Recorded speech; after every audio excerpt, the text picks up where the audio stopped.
Though we have all traveled many uncertain roads, we have always recognized something wasn't right. We searched high and low, yet our paths had never intersected. Our desire to seek truth, then to speak true, has brought us all together. That thing of ours is rooted in truth, because truth is the only unshakable foundation. In the greatest book, it states in John 8:32, "For ye shall know the truth, and the truth shall make you free." Truth is a powerful force. It is the foundation on which all great achievements are built, and the bedrock of trust and respect in any relationship. When we are rooted in truth, we can be confident that our decisions and actions are grounded in reality rather than in speculation or wishful thinking. The pursuit of truth is not always easy. It requires courage, perseverance, and a willingness to face uncomfortable facts. But in the end, the truth is always worth it. It allows us to make better decisions, to build stronger relationships, and to create a more just and equitable world. From politics and world events to entertainment and pop culture, we've got you covered. We'll explore our history and the stories that matter to uncover the truth that lies at the heart of each one. With our fingers on the pulse of the news cycle, we'll provide the insights and analysis you need to stay informed and engaged. As we stay rooted in truth and let the truth guide us in all that we do, let us be willing to listen, to learn, and seek out the facts, even when they challenge our own assumption or belief.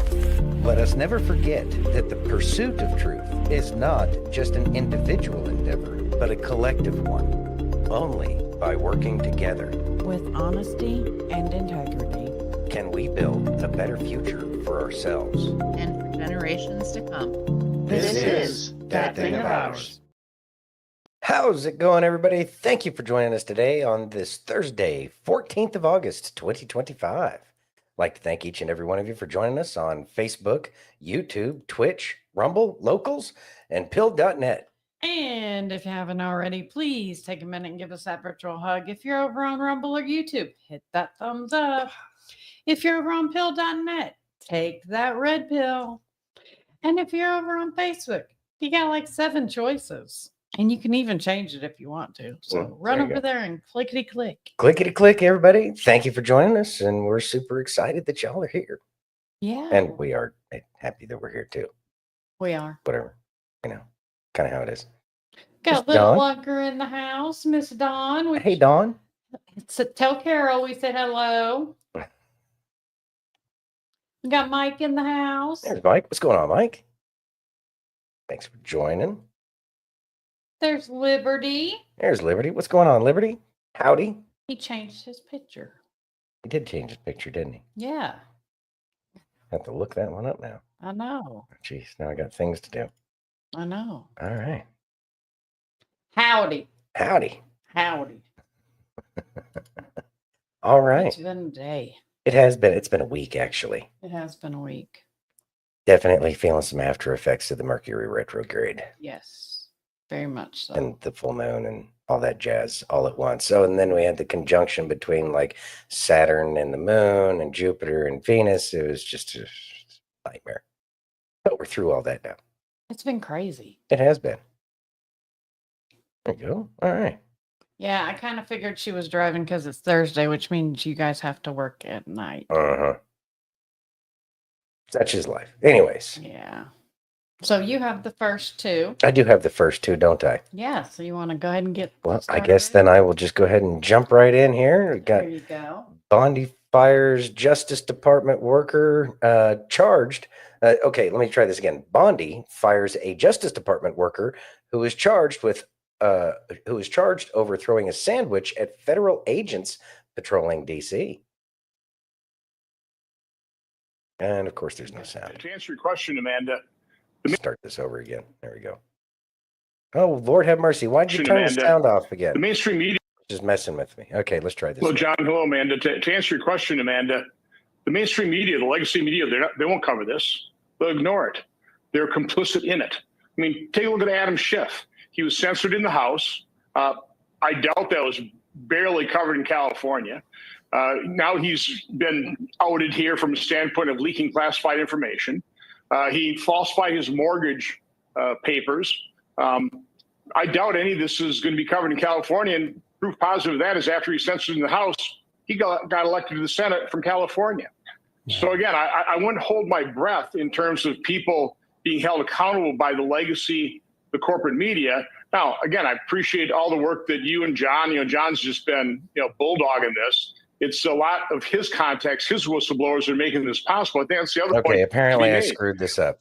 Okay, so apparently that was the wrong one. No. You have to read the article. That video doesn't go with that video doesn't. Oh, geez. All right. Hey, Silver. Hey, Silver. Thanks for joining. All right. We still have no idea what we're doing here, but we appreciate your patience. We're a professional team here. Yeah, we're professionals. As you can tell. Okay. So Bondi fires Justice Department worker charged over throwing a sandwich at federal agents patrolling D.C. We're just going to start all over again. Can you put it up? Is it not? Oh, geez. This is why you do all these things. I know. Here's where see, now he's going to start talking again. All right, here we go.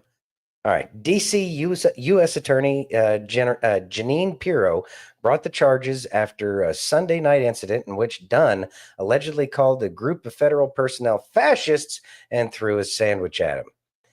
Sean Charles Dunn, 37 years old, a man facing a felony assault charge for allegedly attacking federal agents with the sandwich. Allegedly is right there on video.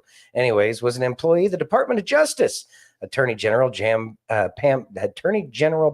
Bondi confirmed. Let's see. It says, if you touch any law enforcement officer, we will come after you. I just learned that this defendant worked for the Department of Justice. No longer. Not only is he fired, he has been charged with a felony. Bondi posted on X. This is an example of the deep state we have been up against for 7 months as we work to refocus the Department of Justice. You will not work in this administration while disrespecting our government and law enforcement. Well, thank God. Anyways, D.C. U.S. Attorney Jeanine Pirro brought the charges after a Sunday night incident in which Dunn allegedly called a group of federal personnel fascists and threw his sandwich at them. Assault a law enforcement officer and you will be prosecuted. This guy thought it was funny. Well, he doesn't think it's funny today because we charged him with the felony. How can you be at the DOJ and not? Okay, so that's the end of that. Okay. Yeah. How can you be at the Department of Justice and think that like you can attack law enforcement officers and get away with that? It doesn't even make sense. It's like, I don't know. I mean, obviously in the military, I mean, you'd be going to the brig, no problem. You all right over there? There's a gnat bothering me. It's really bothering me. What is going on today? I don't know. All right. Okay. But Fire came in. Angie came in. Hey, Fire. I just want to make sure we don't miss anyone. Chad came yeah, in. I know. Yeah. Don't mind us. We're just figuring this out. We're new. We're new. This is like our first day of ever doing a podcast. Lord have mercy. Anyway, go ahead. Your thought? That's pretty much it. What kind of clown thinks that they work for the Department of Justice that they can attack law enforcement officers and have absolutely zero repercussions? With a sandwich. It doesn't matter if it's with a sandwich or not. And even like, obviously must have been drunk. But I mean, you had to be drunk to like want to work in DC and keep things the way they are. I'd probably drink myself to that level of stupidity as well. You did some pretty goofy things when you were in DC. I have the pictures to prove it. Well, it's DC. Maybe there's something in the air. Anyway. Yes, a sandwich. A sandwich. Yeah, through a sandwich. Yeah. Yeah. Now they'll be making sandwiches at the prison or something. Should I have no idea? You got the next and one. I got the next. Okay, good. Because the first one went so well. I know. All right. Well, let's try it again. You're getting better. Oh, thanks. NewsNation's Vittert torches liberals dismissing DC crime by invoking January 6th. This is the right Okay, video. I do get to do a video? Yes, oh, wow. Okay. Right I can do videos. That's easy. Democrats' playbook against President Donald Trump is very simple. Oppose everything he does. And if you can't argue the facts, just pound the table and yell about January 6th. That's our Why It Matters segment tonight. The strategy was on full display Monday in our segment about Trump's surging federal law enforcement and sending in the National Guard to Washington, D.C. Here's part of my interview with Mehdi Hassan. You think it's because Trump cares about crime in D.C., really? Because I remember Donald Trump on January the 6th, 2021, not giving Mehdi, oh, come on. Noun, verb, January 6th. You can't have an argument about what's happening on the streets of D.C. without going back to January 6th. Because it's about you won't talk about actually the crime. Donald Trump, Leland. But Leland's no, it's not. It's about how to have people be safe. And that's really what this is about. How to keep people on the streets of D.C. safe. Everybody is welcome to disagree on policy or argue data or philosophy. That's why we have this program. That's what makes us different. That's what makes you as a viewer different. You choose to tune in here to hear things you disagree with and to be challenged. But no one is welcome to come on here and hijack a segment and make it about something 4 years ago that has absolutely nothing to do with the topic at hand. We're not going to put up with it on our show. And you, our viewers, deserve better. You deserve an honest conversation on the merits of policy and making us a better country, not talking points. January 6th was awful. I was in the middle of it. Hell, I was even confronted by the mob multiple times. It is a stain on our country's history. But it was 4 years ago. It has absolutely nothing to do with the current crime epidemic in D.C. So back to the here and now. Within minutes of Trump's announcement to bring in federal and law enforcement to Washington, suddenly all we heard from the left, everybody across the board, as if they all got the same talking points, was crime in D.C. is down 26%. I'm a journalist by training, and what you're supposed to do as a journalist is question the talking points. So we did that, and here's what we found. From NBC4 Washington back in July, D.C. police commander suspended, accused of changing crime statistics. The union claims police supervisors in the department manipulate crime data to make it appear violent crime has fallen considerably compared to last year. So maybe the talking points aren't even true. Okay, well, Washington, D.C. isn't good to begin with.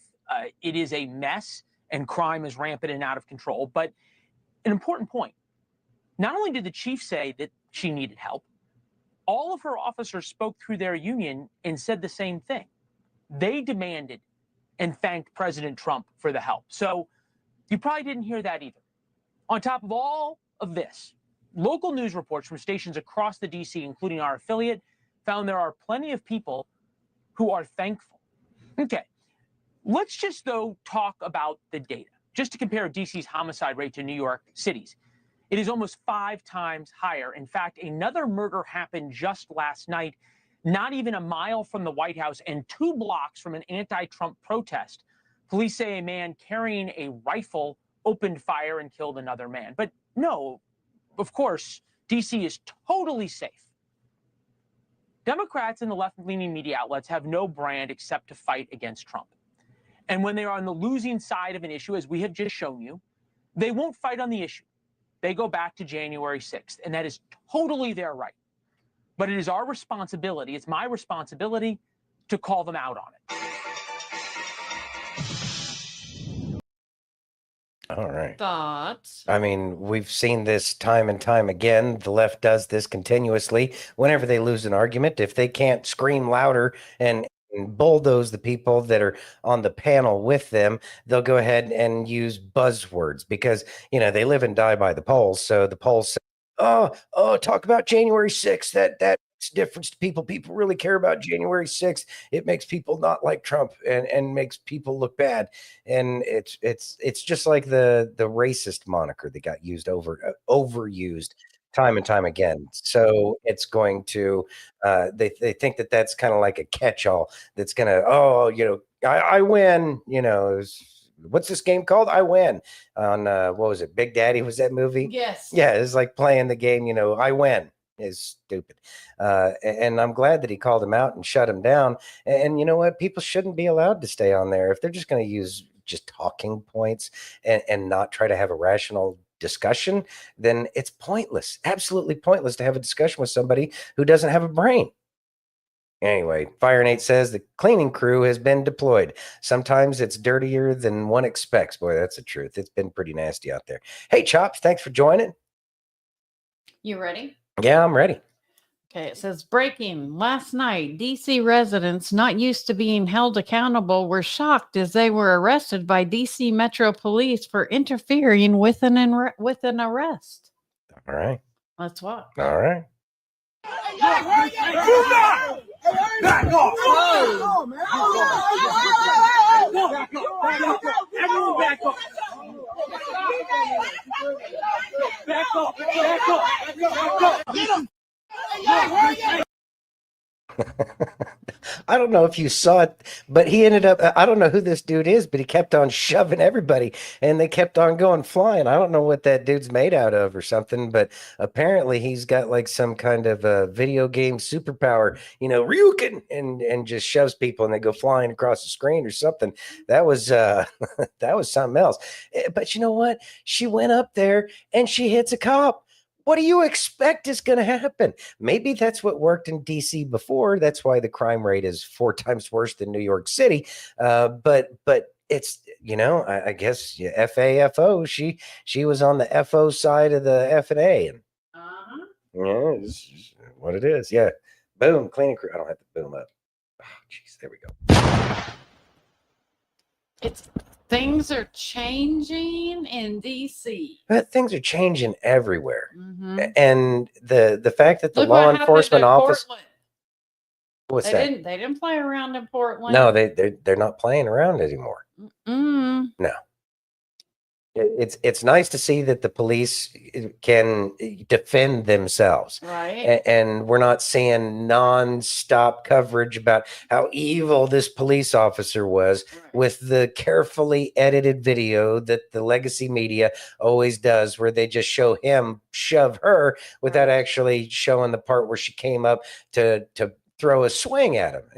Get out of here with that. Yeah, go away. And of course, people start stepping up, and then obviously the other gals that were around there were trying to get the guy that's stood up as if he was going to do something, got him to reconsider. And I think that that's what's really the truly important thing, is that people will start considering before they do something that's going to get them in a lot of trouble, because we don't need the jails filled up. We just need people to start thinking again, make thinking great again. That'd be nice. Chad says there's honestly so much going on. There is a lot going on right now. There's a lot going on. Parker Nate agrees with you. Thank you. I think most everybody agrees with the cops deserve to have the latitude to be police officers. Yeah. Steph says taking out the garbage off the street. No, Trump isn't playing, and the police officers shouldn't be playing, especially in what would be a truly hostile town.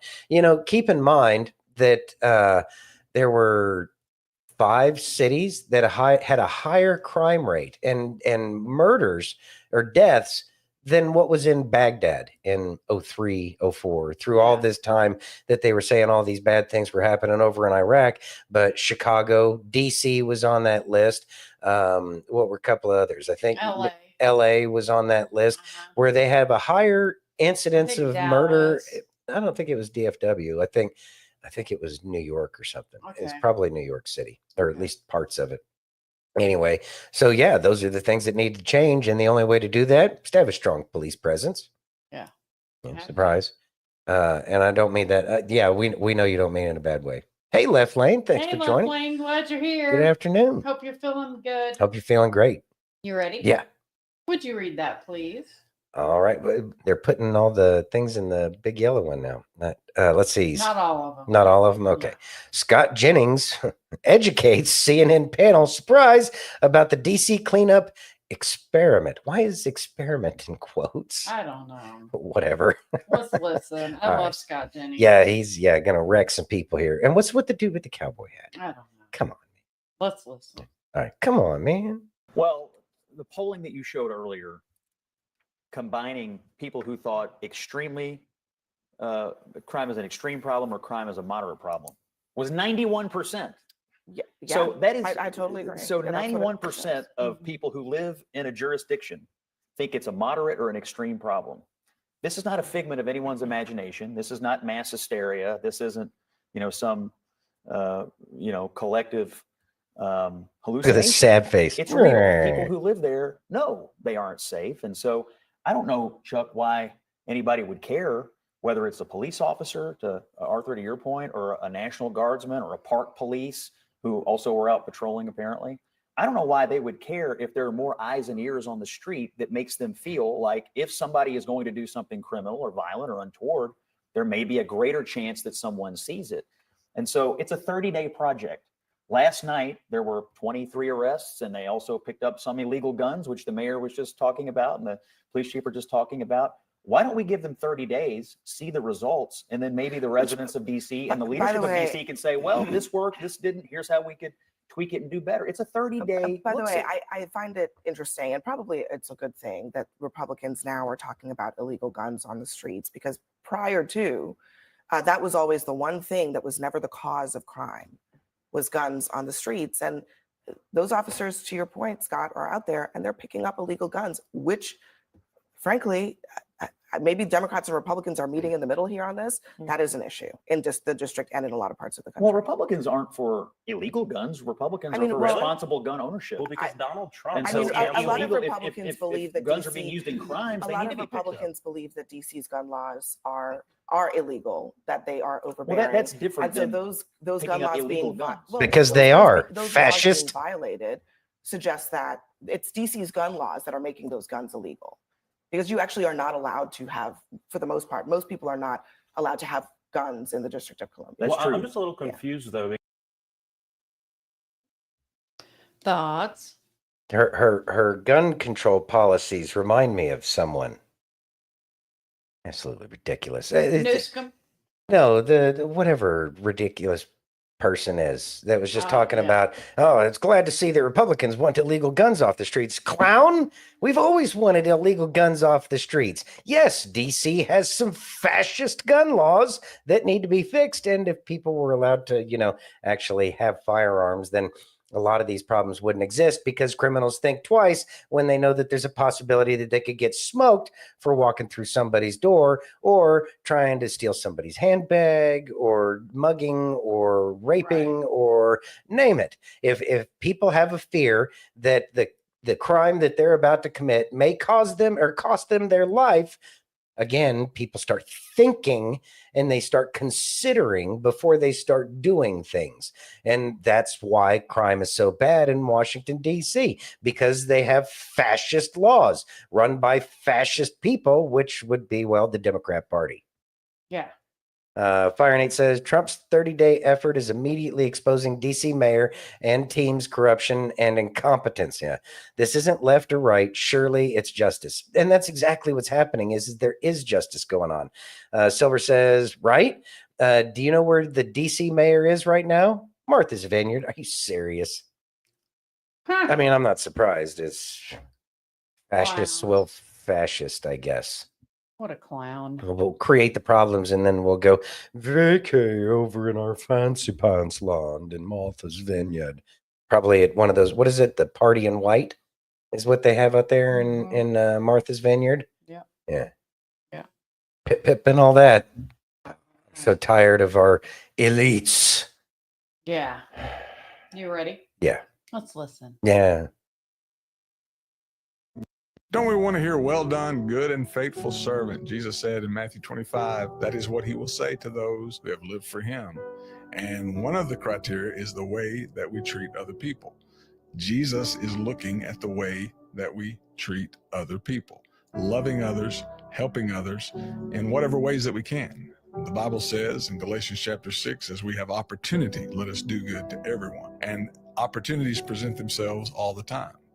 Your opportunities tomorrow will not be the same as your opportunities today. So you need to look for them. Look for ways to help your fellow man. Look for ways to make the world a better place. Christianity is as much about that as any religion is. The problem is people get caught up in their own lives and in their own situations and in their own problems and their own struggles that they don't have time to help other people. But that can change anytime you decide to. That can be something that is a part of the past. Right now, you can say, I want to hear Jesus say, well done, good and faithful servant. I want to hear him express his pleasure with the way that I have lived. And all you've got to do is repent of your past sins, ask him to forgive you, and start where you are, go in the direction that you are supposed to go. So look at how he treated others and try to follow that, emulate that. Base your life on that pattern. Now, you won't do it as perfectly as he did because he is the Son of God. He is the perfect Savior of the world. But you can do it faithfully. You can follow him in faithfulness and help others. Help people live better lives in any way that you can. Reach out to others as you have opportunity and help them. Help your fellow man in the name of Jesus. Dwayne Dunaway. Huh? Nice. All right. So, it is about the deeds that we do, and we should be trying to find the opportunities with which to do Christian kinds of things. Even if it's just helping someone at the grocery store put groceries into their car because they're elderly. Or whatever the case is. I mean, you're going to know the scenario, and you're going to know where you can help. And that doesn't mean put yourself in a dangerous situation by any means. Use your intuition, your better judgment. Again, the ego can be helpful for a lot of things, but we should be finding ways in which we can make the world a better place. Again, it's like throwing a rock in a pond. You put those ripples out there, and they spread out, and they will eventually come back to you. And so it's about trying to put as many of those ripples of the better things in life, so that way those ripples go and affect so many other people. Because there's so many bad things going on, it's easy to get demotivated, to get depressed or angry. And we don't need that, because how has that ever helped anything at all? What do we need to do? Well, we need to go, put those blessings out there. Like that video we were watching with Kelly, where he said, we're not supposed to have our cups filled up. We're supposed to act like a hose, and we're supposed to put those blessings out there to the rest of the world. And that's how we end up getting filled. Our cup ends up getting filled. So we're always looking for those opportunities. Absolutely. You ready? Mm-hmm. Would you read that, please? All righty, here we go. Scott Jennings refuses to take pot shots from CNN panelists searching for relevance. Let's listen. All right. So bad. Can I finish? I want Can I Murderous. finish? Can I finish? Just let her finish. Scott's gonna. Well, if she wants to come out here and take pot shots at me, I'm not going to allow it. I know It's you're a not- stupid Scott, argument. I'm not going to allow Scott, it. Scott, Just let her finish. I know you're- I don't even know that we've even heard the argument No, yet. we heard it. We No, heard no, it. no, that you were Scott. doing. Please, So go ahead, Scott, I Julie. know you're thirsty for that Senate seat, but let me finish. What I'm going to Again, say. I mean, what you I- allow this every night. Scott, just You give me allow it 1 every day. second here. Let's just let her finish, please. Okay. Just one Listen, second. I know you've got the And I picking will let thing you going on, respond. but here's what I'm going to say. What are you thirsty Jack- for? Some kind of relevance out here? No, actually, Scott, I mean, okay. I don't know what you do for a living. All right. Really? I elect a lot of Democrats. Let Scott, me- but let me let me finish my thought here, please. Can I just finish what I was about to say? Smartest thing she said. All right. Searching for relevance. That's pretty amusing, and trying to take shots at him. But I'm getting happy with the button over here. Anyways, taking pot shots at Scott Jennings. I don't think that would work out very well anyway. He's very sharp-minded and has the ability to really clap back hard and with facts to make people look dumb. You know what? Whatever. He can handle himself, despite the panel that's entirely against him in what looks like every way, every day. Every single day. Get him, Scott. Like, he must just walk into work going, this again. Here we go. Here we go. You ready? Yeah, I'm ready. Would you read that, please? Certainly. All right. DA Clay Fuller demonstrates the two-tier system being applied to Adam Schiff. Let's Shifty Schiff. Yes, they do, Silver. What's that? They look like they are all falling apart. They do look like they're falling apart. Let's listen. Mm-hmm. From 2021 onward, MAGA supporters like myself, we kept telling the left, you're not going to like how the new rules are being applied, that you are applying to President Trump. Remember, they searched his home. They went through the First Lady's clothing, all related to a search looking into the mishandling of classified information. And we see that there are two sets of rules.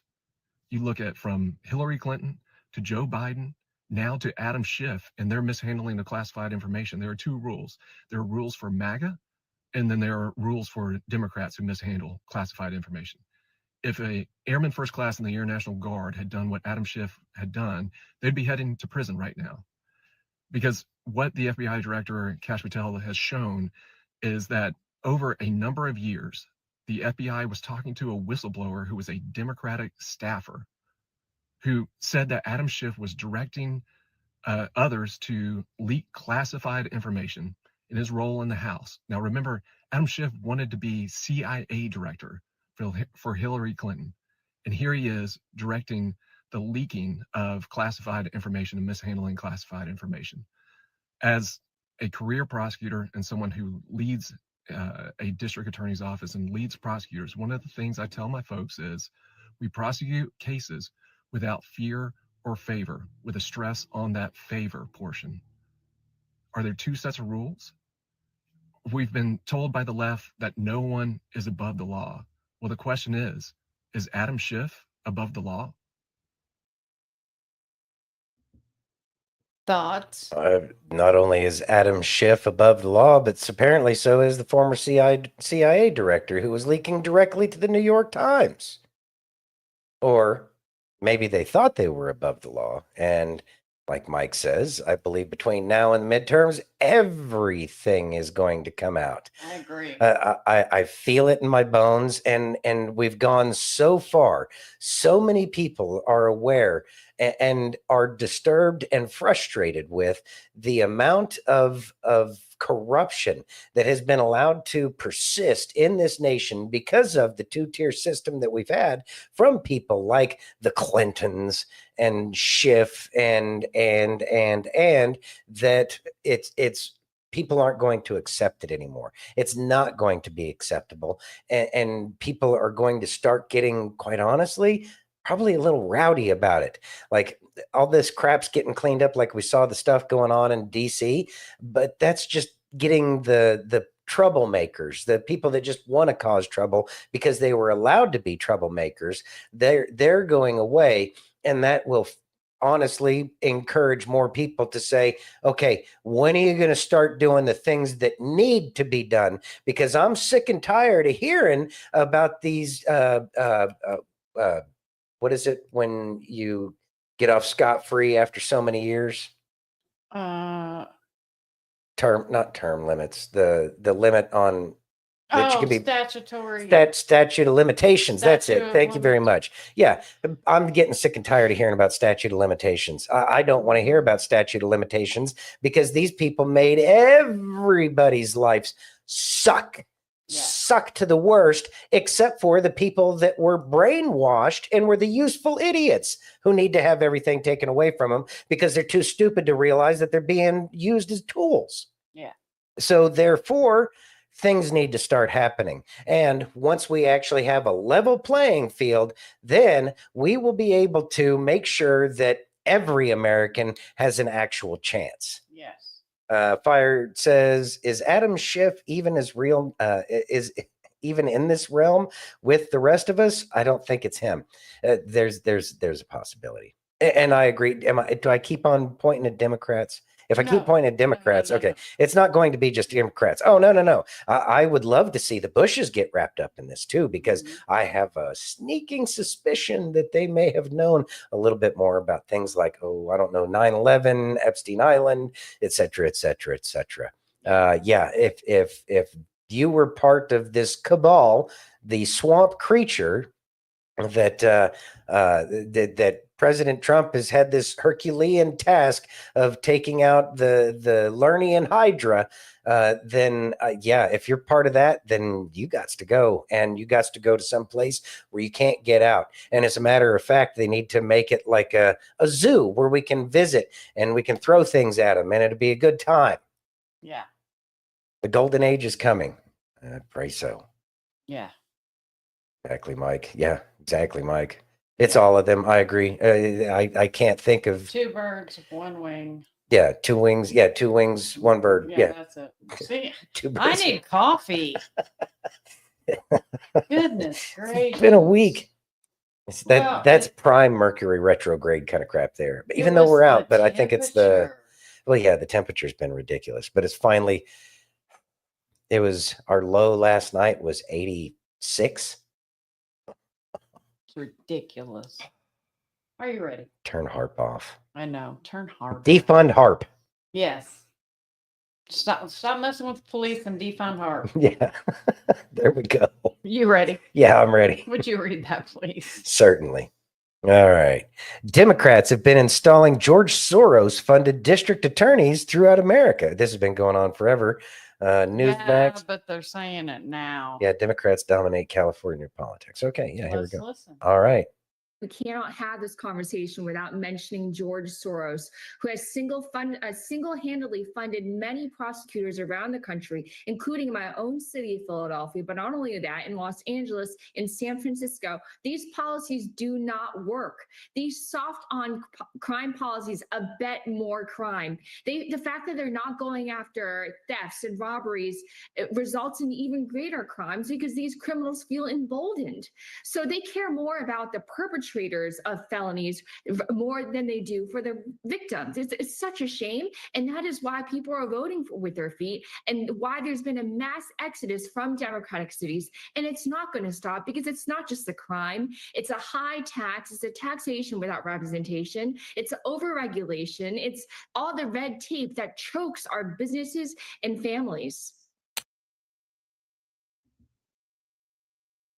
More of what we've pretty much been saying this whole time. It's all of the things put together. You know how y'all can stay in California is a Herculean task of its own. Calbear and Silver every night because I don't know how they do it. Yeah, it's something else. I don't understand because it has been a lot of those Soros DAs who have been, for some curious reason, in those cities where these kinds of terrible things happen and the tax burden is too much and winners are picked and losers are chosen every single day in those kinds of cities, and it's whether or not you're willing to play along with their corrupt version of what reality is. And now that, like DC, I'm pretty sure that it was one of those Soros clowns that was there before, and now that Jeanine Pirro is there and President Trump is cleaning house, it's like it's going to change and it's going to get a lot better in DC. But it's not going to be the only city. It's going to be across the nation, and that's what we're looking for. And I'm looking toward all of that. Yeah, come to Texas. I love Texas. Don't get me wrong. California is a great place to be from. From. Hey, California is a great place in a lot of ways. It really is. We really did love it there, and we almost bought a house there. We're this close in in 06, but we just felt it in the air that the house prices were going to crash, and we ended up not doing it, and we went out to Texas. We did all right there. Left Lane says, well, a question here is, George Soros even an American citizen? Let me find that out real quick. I don't think he is a citizen of the Hungarian American is what he's called. Okay. Hungarian American investor, philanthropist, and political activist. Boy, that's, yeah, thanks, Wiki. But even if he's not, well, thanks. We'll get out there one day. She even has a place we could stay in. Really? Her garage. Oh, wow. Okay. I love Are we done with the sidetracks? Yes. I was in the middle of a sentence. I know. Okay. I think we should move on. How about some Kelly? Yeah, we could use some Kelly and forgiveness. Okay. Or not necessarily in that order. I love you. I love you too. Have you ever noticed that when something is labeled as free, we treat it like an instruction manual? You know, just toss it aside. Yeah, figure it out later. And welcome to modern day Christianity. We've marketed salvation like it's a free toaster at a bank opening. Is it even a wonder why we live in the most biblically illiterate generation of all time? Listen, my friends, we don't need to sugarcoat this. Jesus did not say, you want eternal life? Well, just sign here. 0 down and 0 monthly payments. Yeah, I don't think so. Jesus said, count the cost. And that's Luke 14:28 if you want to fact check for yourself. In Jesus' day, the danger was people were trying to buy their salvation. But in ours, we've swung the pendulum so far the other way that now we act like it costs nothing. But here is the truth. Yeah, salvation doesn't cost you any money. But what it does cost you is everything else. Literally everything else. Salvation will cost you your plans, your pride, and your comfort. It costs your definition of freedom. It costs your me first lifestyle. I mean, come on, right? Free gift you don't have to open. You'll just leave it in the box. And free gift with no instructions, you're gonna use it wrong. And that is exactly what's happened. It's making sense? People come to church and hear about the free gift. They raise their hand and say a prayer. And they walk out of church clinging to their ticket to heaven. And they go back and live like they never met Jesus because they never read the instructions. Listen, my friends, we got to remember, the truth doesn't just set you free. It also tells you the price tag. And that price is not a payment. It's surrender. Salvation is, hands down, the best gift you will ever receive. But it should completely wreck your old life so that he can give you a brand new one. A better one. Better one. So much better one. Like so much better. Let's go. So let me encourage you today. When it comes to the cost of salvation, don't cheapen it and don't water it down. Count the cost and pay it gladly. And then go live like you know what you've got. And think about that for a minute. Thoughts? Yeah, Left Lane. It's the reason why we play Kelly so much, because he's like going to church every single time. Today. Yeah, he hits the nail on the head every single time. And yeah, the Holy Spirit's definitely speaking through him, and his great energy is contagious. Without a doubt. So, one of the things that we've said is from a guy named George who told us this: free is too expensive. Yes. And the fact that anybody says that our salvation is free is really not being 100% honest, or they don't necessarily understand what it is, because there is a cost. And not only the cost that Jesus had to pay for all of us, but the cost that we have to pay to carry his yoke, to put his yoke upon us. And that yoke is following his way, doing things the way that he set the example for. And so that's why it's extremely important to recognize that it's not free. You can't just go to church once every Sunday and be good for an hour or two and say that life is good. No, not at all. As a matter of fact, you got to put in the work. And no, it may not cost you any cash, although there's a lot of churches that's all they ever ask for, but that's another conversation altogether. Merch churches. It's something that's going to cost in behavioral change, behavioral patterns changes. And that's what's important. It's what we do to try to follow him. So yes, it does cost. It just doesn't cost worthless cash. Exactly. Monopoly money. Yes. By the way, before we move on, and before I forget, I want to say congratulations to Steve, Angie's husband. He retired today. Congratulations. Today was his last day as a deputy. Nice. Congratulations. So excited. Yeah, I'm sure that it's going to be really weird for you, but a little bit. We'll pray for you. It's going to be different, and I hope that you're able to find whatever it is that you're doing next. Exactly. So excited. Glad you made it, and thank you for your service and everything you did. You put your life on the line more frequently than more people probably will ever be able to understand or recognize, and more so than most military people ever do. Yep. You ready? Yeah. Would you read that, please? Certainly. Goldman Sachs of lies says tariffs are crushing consumers. Let's listen. All right. Goldman found, according to its research, that consumers in the U.S. have absorbed about 22% of tariff costs, businesses 64%. You're saying that's just not true. The only entity which has less respect in terms of their data than the BLS these days is Goldman Sachs. I mean, think about it, Joe. It's like the advantage I have is I was here during the first term of Donald Trump, and everybody was saying that we were going to have this wild, out of control inflation. The Wall Street Journal personally, twice in lead editorial, said there was going to be a Navarro recession because of tariffs. This never happened. And Goldman Sachs was one of the big voices that was always doing the panic and inflation kind of thing. I just don't trust their numbers.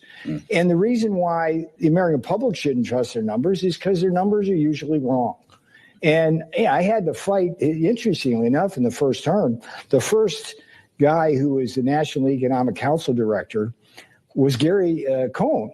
He was a Goldman Sachs guy, right? He's the guy that Hassett does the job now beautifully.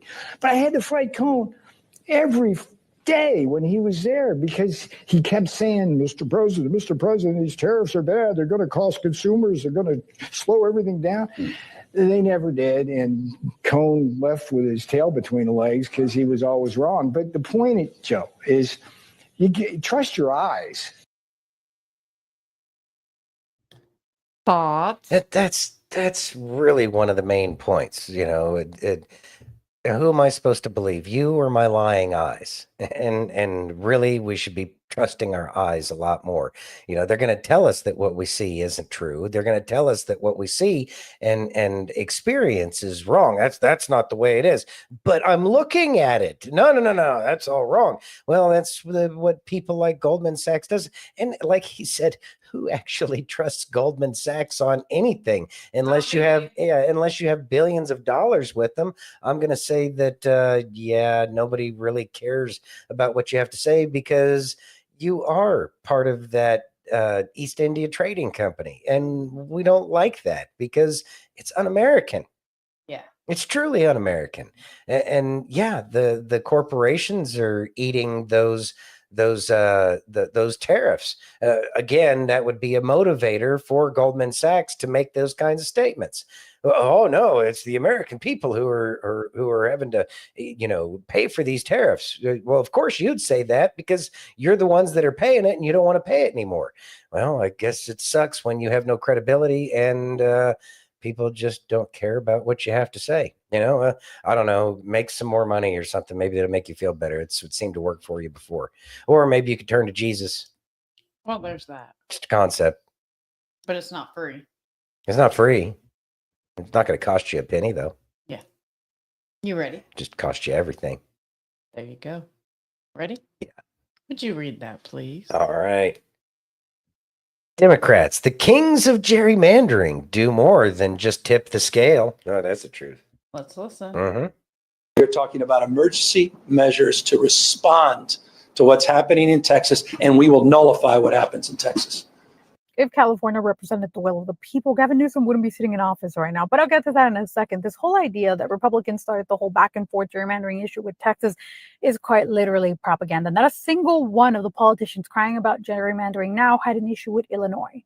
Illinois is considered one of the most heaviest gerrymandered states in the entire country, and they redistricted back in 2022, only 3 years ago. Democrats drew up districts like this that make absolutely no sense just to protect their Democratic incumbents and simultaneously taking away the voice of Republicans or anybody who just isn't a Democrat. Because of the gerrymandering that happened in Illinois, Republicans only won 3 out of the 17 congressional seats despite having 44% of the vote, which is odd. Which brings me back to California, which has a very similar problem. In California, Republicans hold around 40% of the vote, yet Republicans only hold 9 of the 52 seats, while Democrats, who made up 60%, hold 43 of the 52 seats.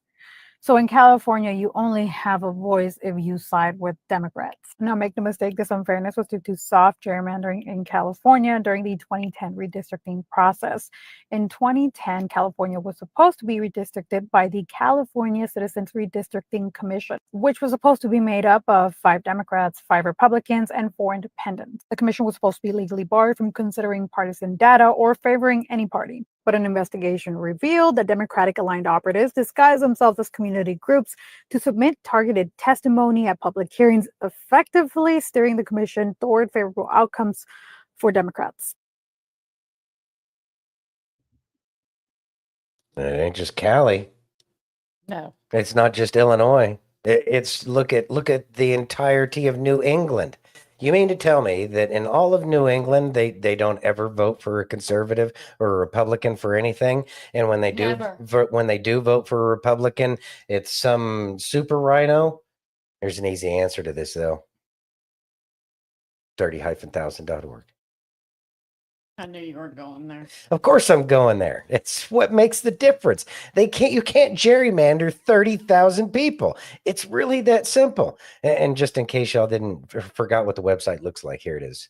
Return the House of Representatives to the people. And it really does go through and it explains it beautifully in terms of how that concept would work well. But the gerrymandering is how they keep power within the hands of the few. I'm tired of power being within the hands of the few. It is supposed to be a country of the people, by the people, for the people, which would be done by the people, and it's not done by the people. Right. It's done by some things that called themselves people, but really in the end, they're just greedy. I don't know what a greedy critter would be called. I don't know. Rats. There you go. Greedy rats. Fire says, surely redistricting happens everywhere and on all sides. Wanton power and control. And it's never for our benefit. That's why it needs to be broken up into 1 million pieces. Actually, about 7,000 pieces. Yeah. Instead of 438. Well, there's that. You ready? Mm-hmm. You have the next one. All righty. All right, let's see if we can't get this one to work. Mm-hmm. It's probably going to be the wrong one. I can just feel it already. The way today's been going. This one, written by Victor Davis Hansen. Uh-huh. California voters oppose Newsom's redistricting quest poll. The survey is a blow for Newsom, who has loudly opposed Texas's efforts to redraw its congressional maps in a way that is expected to add 5 GOP-leaning seats before the midterms. Is this a video for this? No. Okay. Governor Gavin Newsom of California efforts to redistrict the Golden State in response to similar efforts in Republican bastions appears to run against his constituents' wishes in a recent poll found. Let's see. Where's the poll? Okay, here we go. California currently has an independent redistricting commission to redraw its congressional maps with the census. A clear majority of 64% of voters in a recent University of California, Berkeley/Politico poll support maintaining the current commission. Only 36% of registered voters favored returning that authority to the legislature. Interesting. And that's coming from Berkeley and Politico. Uh-huh. So that should tell you how much it really isn't supported. And this is the thing is the House of Cards that is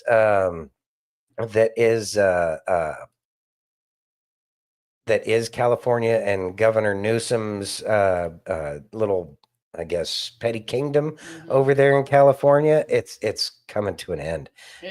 Like even the best supporters don't really support him anymore because it's all falling apart. And I think that it's going to get changed once we figure out how corrupted the census data is, because people have been bailing. How is it that everybody can be complaining about Californians and all 49 other states, and yet there's still, for some reason, California still has as many votes as it has? It doesn't make sense. There's a lot of corruption. There's a lot of lying to the people that's coming from that state, and it needs to get fixed. It needs to get fixed bad. And I think we're getting to that point. It's just going to take some time. Let's see. Mike says the Democrats get away with it because the Republicans let them, because they're on the same team. Yep. Exactly. Fire Nate. Right. Yeah, I agree with you, Mike. That's exactly what happens. That's why it in a nutshell. That's why people are going to be arrested on both sides of the aisle. Yep, it's not just the Democrats. Yeah, it's like not just Mike the Democrats. said earlier. Yeah. Yeah. You ready? Mm-hmm. Pass some Craig. All right, Craig works. Let's listen. All righty. If you screwed up in your life, the word of the Lord is coming to you again. If you feel ashamed or stuck in the same old sin, the word of the Lord is coming to you again. If you're away from God and you feel like you've lost all hope, you've been too bad, the word of the Lord is coming to you again. And if you think for a moment, after what I've done and who I've hurt and how dark my life is and how bad my sin is and how much I've hurt people, remember God's grace is greater than your greatest sin. The Lord longs to show compassion. The word of the Lord is coming to you again. The word of the Lord, he is so good, is coming to you again. He's giving you another chance. And just remember, every chance from God demands a choice from you. Thoughts? Every moment of every day is a choice. And it's those choices that we make. And he's willing to give us chance after chance after chance, more than we deserve. Much more than we deserve, especially after what the world put his son through. And so with that, we need to, once we understand the grace that we've been given and the gift that we've been given of that forgiveness, then we really need to grab hold of that and make sure that we hold it tight and that we do everything within our power with all of our heart, all of our mind, and all of our soul, all of our strength. That is what we need to do to make sure that we're doing God's will. And it's not going to be easy, and we're humans and we're going to make mistakes, but we need to dust ourselves off and make sure that we do better, and we continue to do better each and every chance that we get. Absolutely. You have the next one? I got the next one. It's about Iowa. Iowa. Yep, there we go. Got that one. And share screen. All right. Let's see. The College Fix. New Iowa policy prohibits professors from indoctrinating students. New policy approved as undercover videos show campus officials admit to secretly advancing DEI. Oh, wait, that was that Project Veritas thing. Isn't that amazing? Isn't that special? Professors at public universities in Iowa may no longer give students just one side of the story. A new board policy requires that scholars avoid indoctrination of one perspective. Boy, this should be in every state, especially considering that they are public institutions.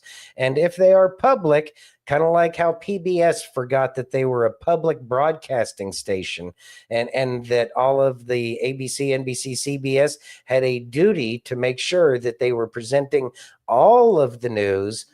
They forgot that they were doing that, and now they're suffering for it. And these universities should suffer for it as well. Now, I will say that there are plenty of professors who agree and have different and varying perspectives. But you know what? They generally have to keep their mouths shut. And I have a feeling that those are going to be the kinds of things that are going to be changing. Following on in this article a little bit more, the Iowa Board of Regents approved the policy on Tuesday, scaling back an earlier and controversial proposal that would have prohibited mandatory courses filled with diversity, equity, and inclusion and critical race theory, which was only ever a mind exercise. It was never supposed to be anything to be instituted. Anyway, that proposal had prompted massive protests and was accused of violating academic freedom. Instead, the revised policy states faculty, quote, may teach controversial subjects when they are relevant to the course content, end quote, but instruction, quote, should be presented in a manner that fosters critical thinking and avoids indoctrination of one perspective, end quote. And then it's going to go on. And we're not going to read the whole article here. So what I'm going to say about this is the time that I did spend in college, I will say that there were the professors that were very even and were very good at preventing their perspective from coming out. There were professors who were unabashedly liberal, but they were very good at presenting both sides of the argument. And then there were the professors that, were just kind of in your face, like when Trump got elected and gave us the day off because I just can't. Literally said. Yeah, literally said, said, I just can't. I just can't, and sent them home. Got a day off. Ridiculous. Yeah. So anyways, it's something that needs to happen. I don't mind varying perspectives. I don't mind that at all, because I feel like if I hear other people's perspectives and thoughts, then it makes me see the world a little bit more broadly, which was always supposed to be the intent. The reason why the universities became as liberal as they did is because most parents were very conservative, and the children needed that liberal kind of perspective to open up their minds to an idea other than what they had always been taught. And I think that that's important for kids to have their minds opened so that way they can think. But at the same time, it crossed that line a long time ago, and from trying to open people's minds to forcing a perspective. And that's really the problem. I don't mind, and I think most people wouldn't mind, that universities are there to expand people's thinking, but nobody wants to have an ideology like socialism shoved down their throat as if that's the only good idea, because that's a very myopic view of its own, and it prevents people from actually seeing the beauty that is the American experiment, which has not been allowed to flourish for quite some time. Yeah. You have the next one? I got the next one too. Yep. All right. Shut it down. Yep. All right. Here we go. Shut it down. Share. All right. Shut it down. Bombshell. FBI timeline exposes political interference in Clinton corruption probe. Let's see. Kid gloves versus brass knuckles. Newly declassified timeline shows how the investigation of the Clinton Foundation was hamstrung by FBI and Department of Justice, while baseless Russia collusion marched forward in both agencies against Donald Trump. Let's see. I think that video was. Is this the video? Yeah. Okay. I actually get to watch this one. Okay. The mainstream media, the legacy media. Well, John, hello, Amanda. To answer your question, Amanda, the mainstream media, the legacy media, they won't cover this. They'll ignore it. They're complicit in it. I mean, take a look at Adam Schiff. He was censored in the House. I doubt that was barely covered in California. Now he's been outed here from a standpoint of leaking classified information. He falsified his mortgage papers. I doubt any of this is going to be covered in California, and proof positive of that is after he's censored in the House, he got elected to the Senate from California. Yeah. So again, I wouldn't hold my breath in terms of people being held accountable by the legacy, the corporate media. Now, again, I appreciate all the work that you and John, John's just been, bulldogging this. It's a lot of his contacts, his whistleblowers are making this possible. I think that's the other point to be made, is we need whistleblowers. We don't know what documents exist. Now, I sure wish these whistleblowers would come forward when the statute of limitations has not run out. I think it's one of the reasons they probably are coming forward now. Nobody really can be held accountable legally. So about the only accountability here is exposure. It's extremely important. It is the first step in accountability. But, for somebody like myself, I'm sure for John, for you guys, this is just horribly frustrating. We've been demanding documents. My guess is Kash Patel.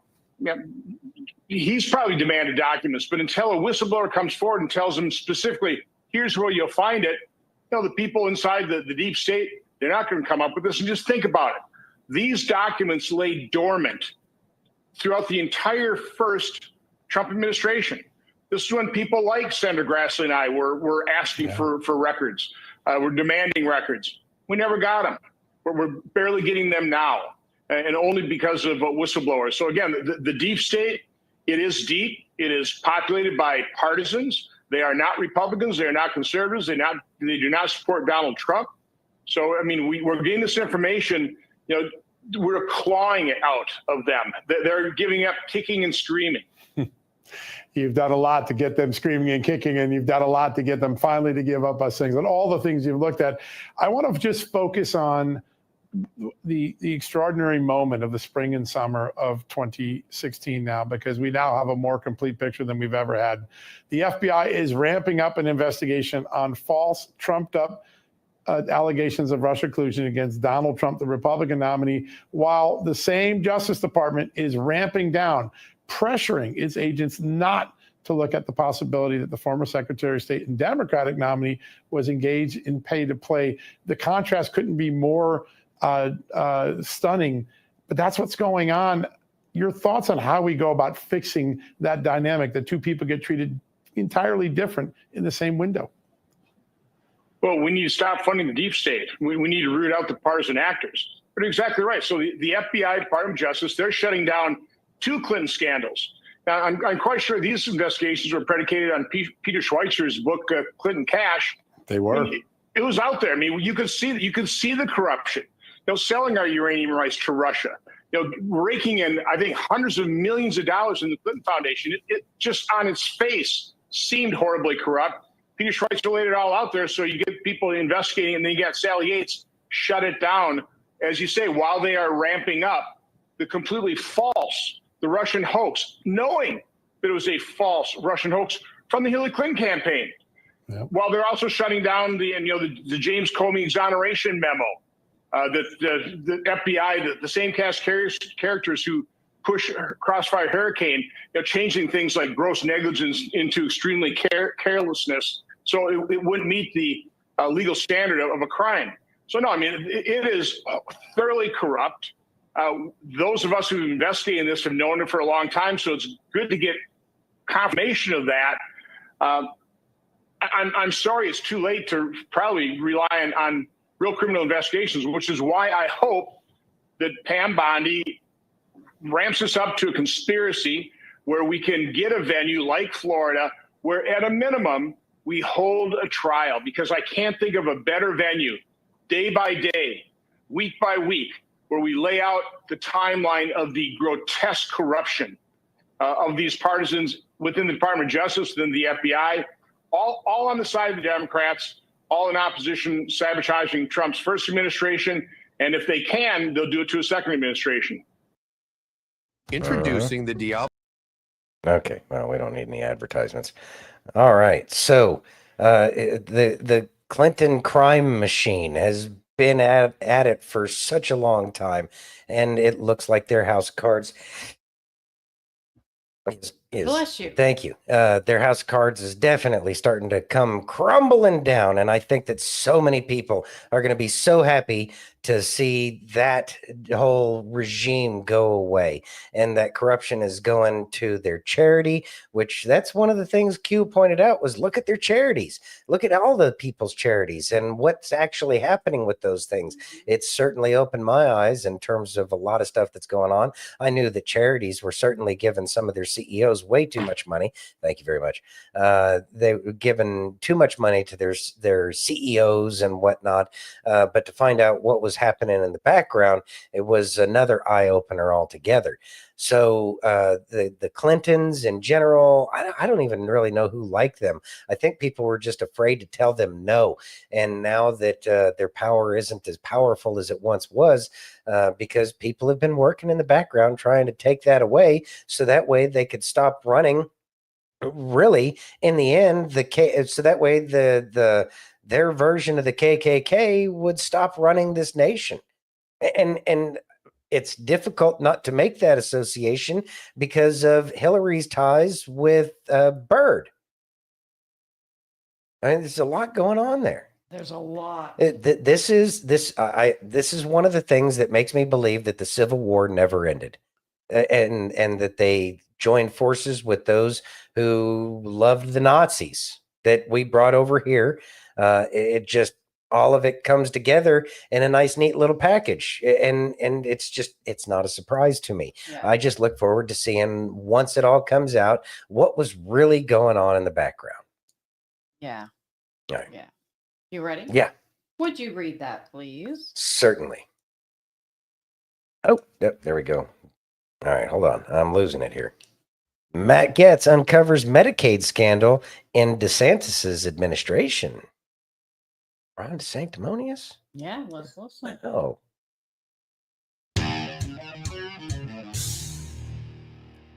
We return to our coverage of Hope, Florida. The scandal has grown so large it has its own Wikipedia page now.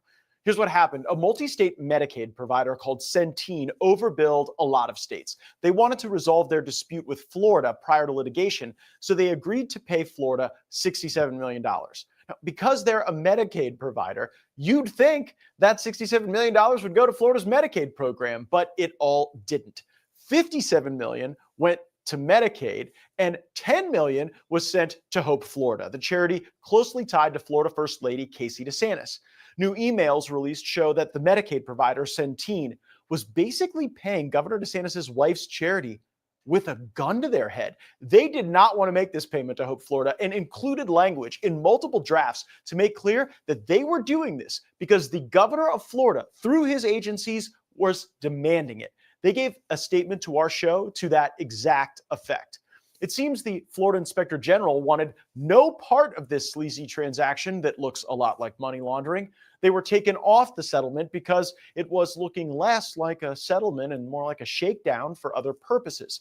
In September, the Medicaid provider wrote to the state, quote, "As stated above, We would like the Florida Office of Inspector General to be explicitly listed. Can you explain the reason for the removal? Even if this language is removed, we understand that the subsequent language, including all other State Department, division, agencies, bureaus, plans, and/or programs of the state of Florida, includes the Office of the Inspector General.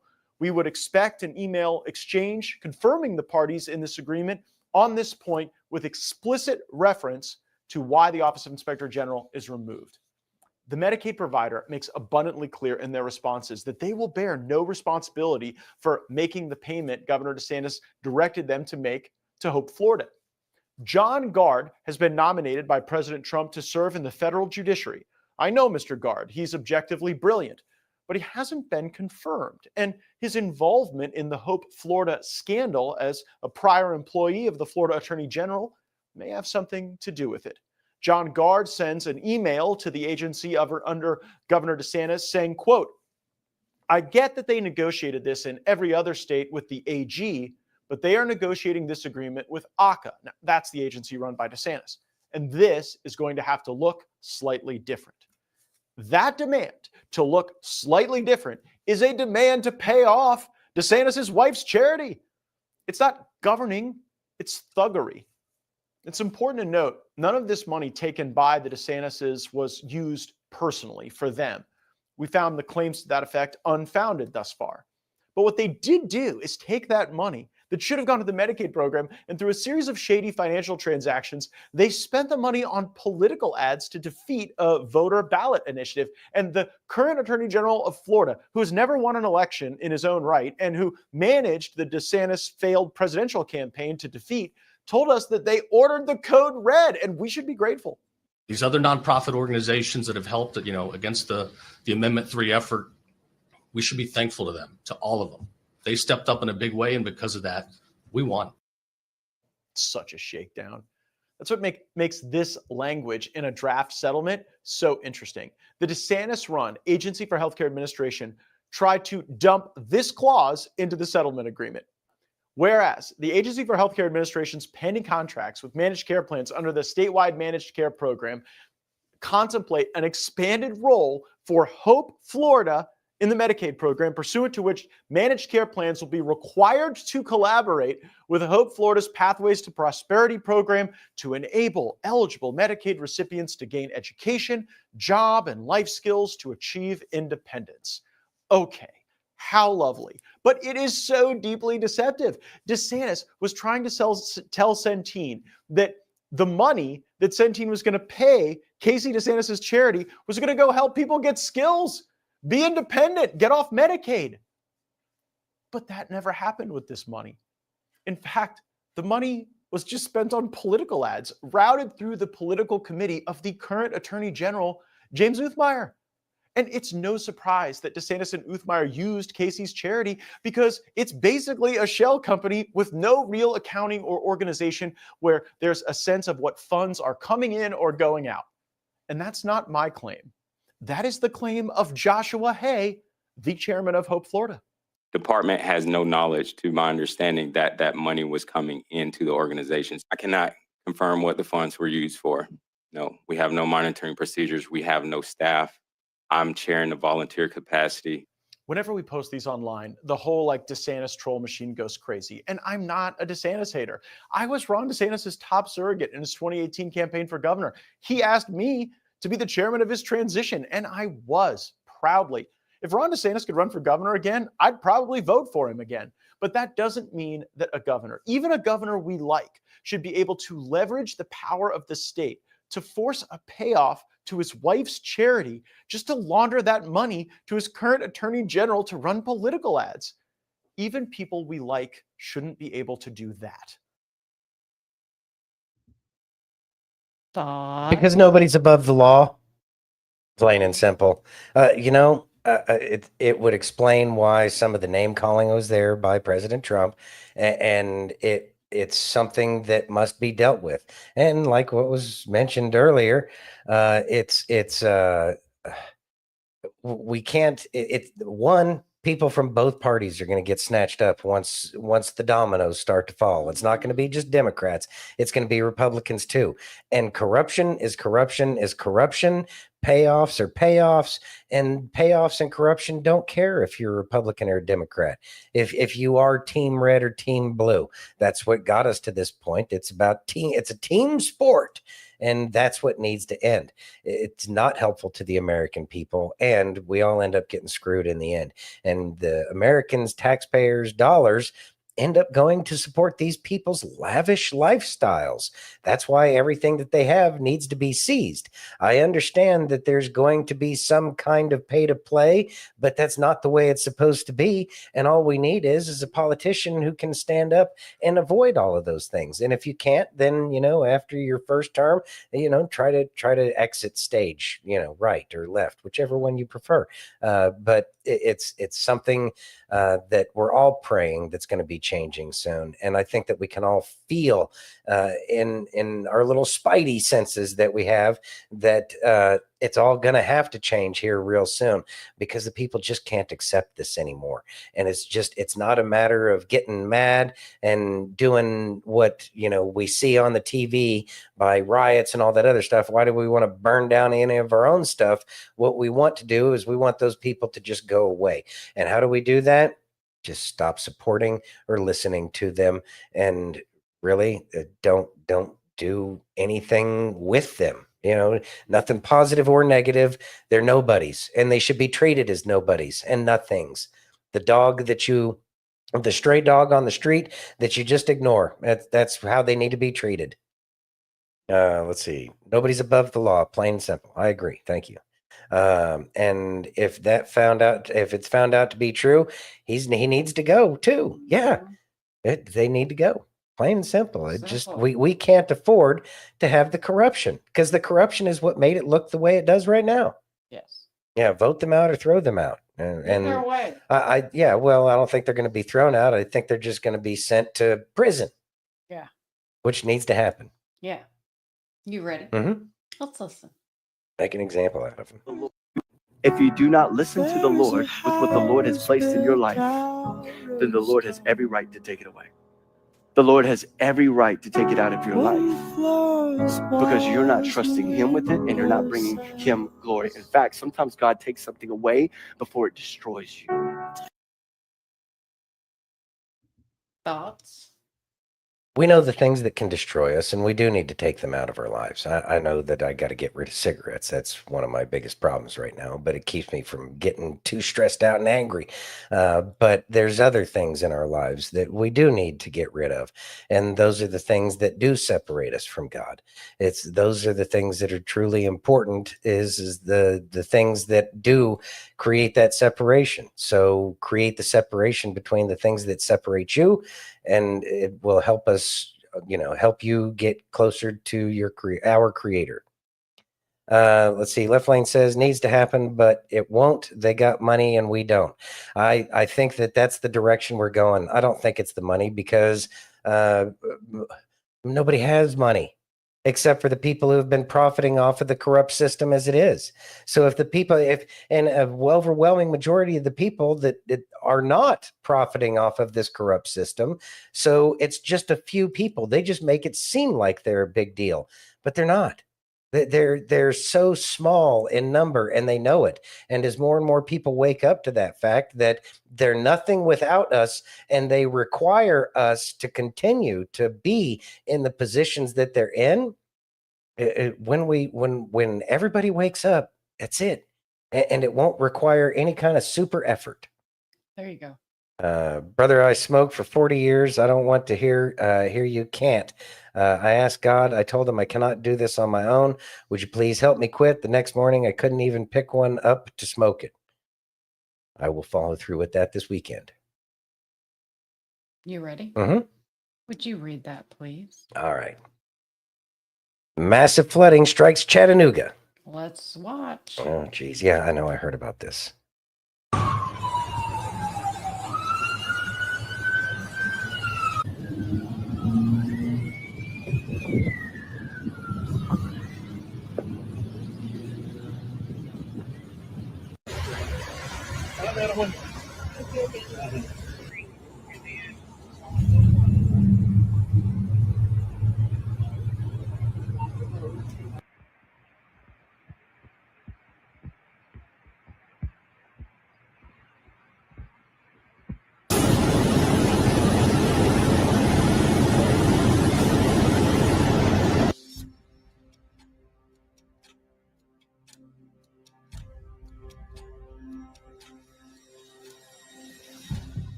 Thought. All right. Well, that was 2 days ago, so that kind of caught me off guard there.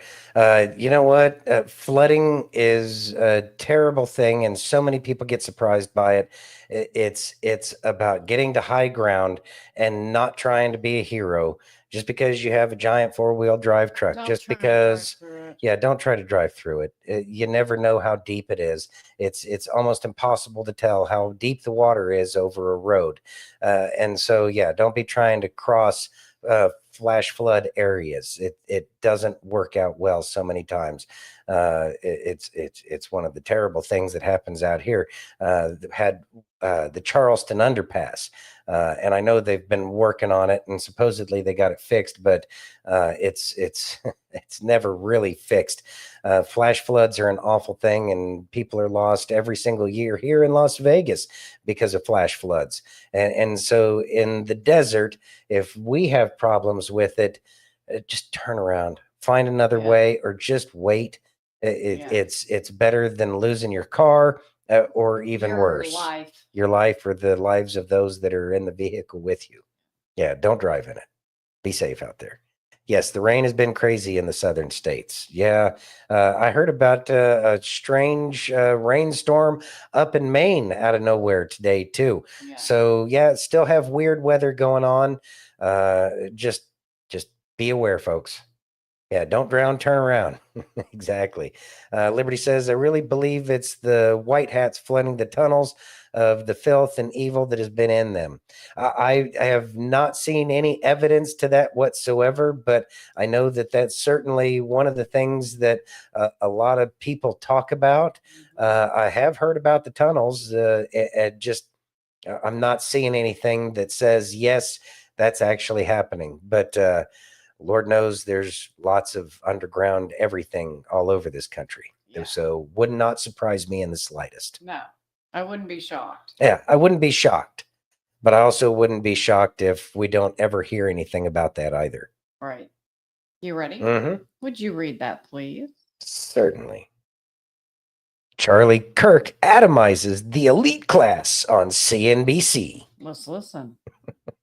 In a post-COVID world, I'm just an idealist to believe that hold on, Andrew. You're not the left. You're not intolerant. You know where I'm going with this. Yeah. We did not receive any apologies from the ruling class that lied to us repeatedly during COVID. The lockdowns, the efficacy of the vaccine, mask mandates, school closures, and we just act as if it didn't happen. And I don't think the American ruling class understands the undermining of their credibility that happened when the entire country had their lives thwarted, especially young people. We're just supposed to reopen the country and be like, well, why don't you trust us anymore?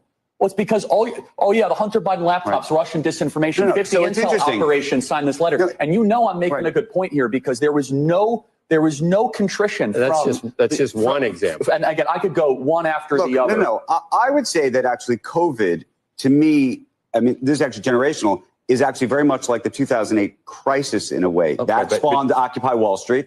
This has sort of spawned a different sort of political. You want to do Russian collusion? Do you want to do the laptop? Do you want to do? I mean, take your pick on the way things are covered in this country. All I'm suggesting though is this full-on, constant relitigation of what took place in the past, as opposed to I don't want to talk about the past because it makes us look bad. I would just interject respectfully that it's not just relitigation. First of all, no one was held accountable largely for what happened.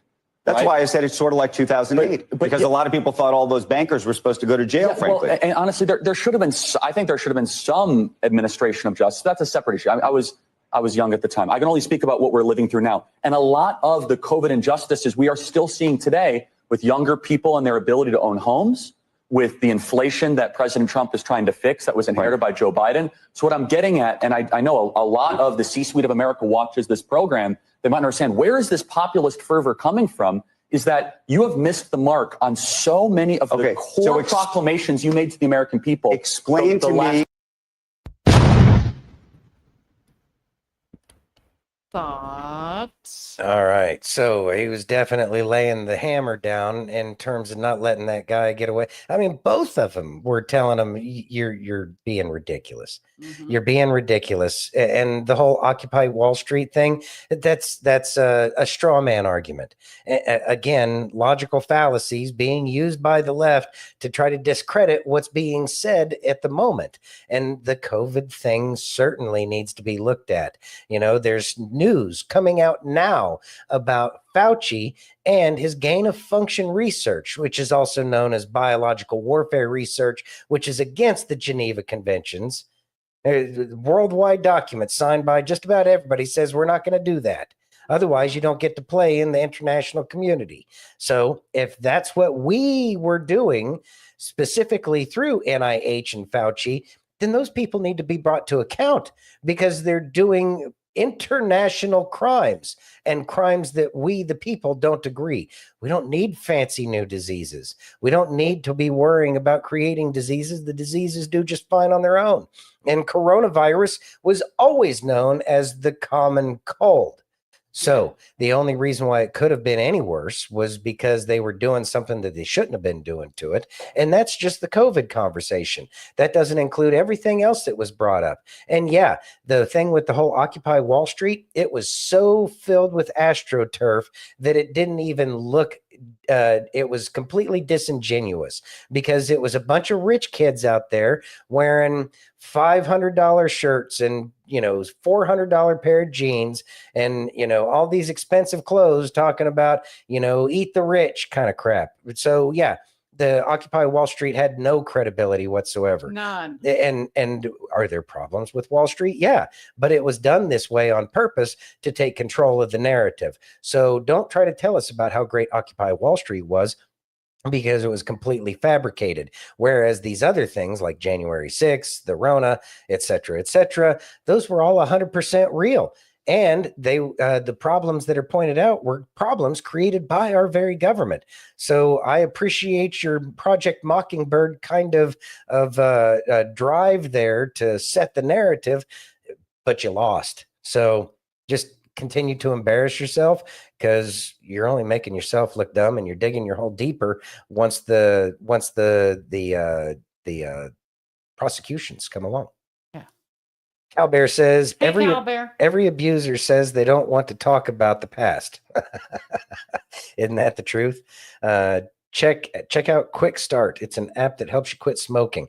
I just need to lock myself in a room and have nothing but water for about 3 days. Probably need to fast over the weekend. Fire says COVID and its vax are both bioweapons, 100%.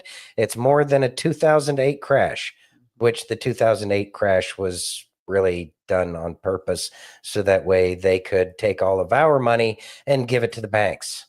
Yeah. And who was president at the time? That's right. It was Obama. Yeah. It was. It's almost like he was a traitor or something. Yeah. I wonder if that'll ever come out. Anyways, Mike says, FYI, not all underground bases are bad. I've been in several. I agree with that. Left Lane says, okay, I prayed for you and I'm going to say amen. Well, amen. Thank you very much. And now it's up to you to do what God wants you to do. So yeah, I will. I'm going to do it this weekend. You ready? Yes. Would you read that, please? Yes. Now I'm stressed out. I need a damn cigarette. Nick Freitas, is that right? Freitas? Mm-hmm. Predicts 4 phases of Fairfax County student abortion scandal. Let's listen. Yeah. Well, it appears that the Fairfax County public school system might have been facilitating abortions for students without parental notification. Now, it's important as this story develops that we all know what phase of the story we're in. This is phase 1, which we're going to hear a lot of, that isn't happening, followed by phase 2, which will be, why do you care if it's happening? Phase 3, of course, will be, okay, it happened, but it's actually a good thing. And then phase 4 will be, here's why if you don't like the idea of a public school system facilitating abortions for your daughter without your permission, you're a bigot. Glad I could bring everyone up to speed.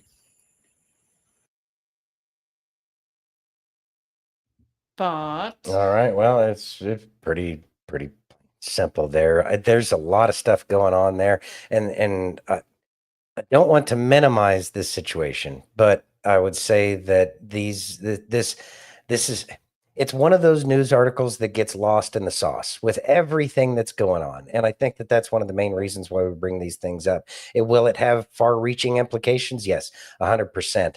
But in the end, I hate the fact that so much of this important stuff gets lost in the shuffle. I don't believe Obama will have protection either. I believe that Q was right when they said that he's going to try to claim Kenyan citizenship, but they also said he's just going to try to claim it.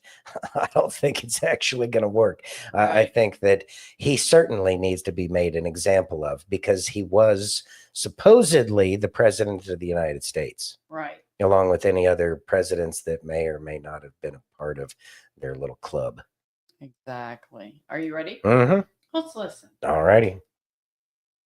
Your comfort is killing your calling. This week, I need you to evaluate. What have you been eating on? What have you been devouring? What have you been allowing to cover you? What have you been entertaining? What have you been entertained by? That is only for comfort. God is asking you to sacrifice it. Pastor Mike, why?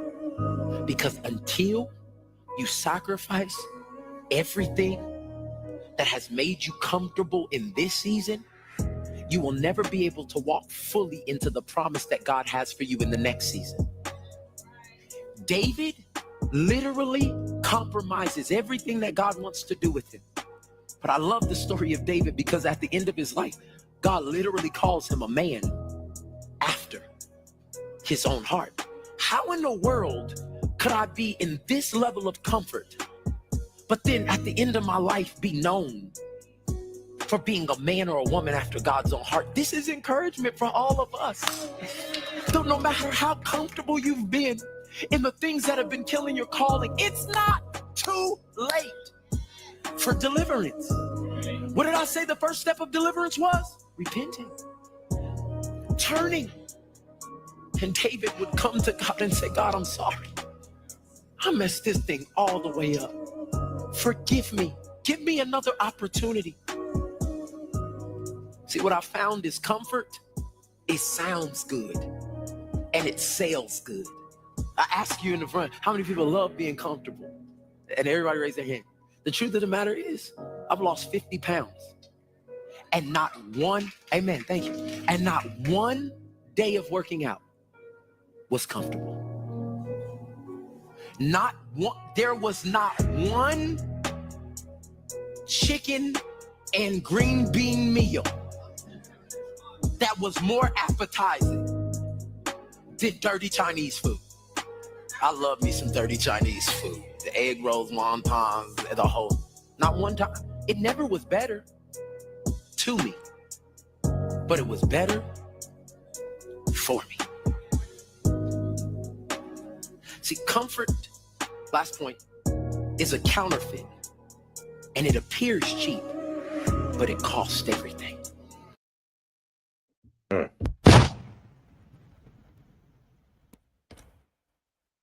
Thoughts? All right. There's no growth in comfort. We've said this on here a million times.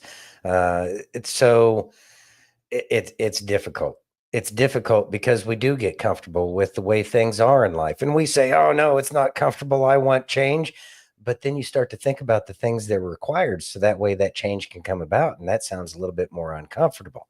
And so that's what makes things difficult, because it's all of the fear of the unknown as you do these changes that you start to worry and think about. Makes it a little bit difficult to want to do that change a little bit more now, doesn't it?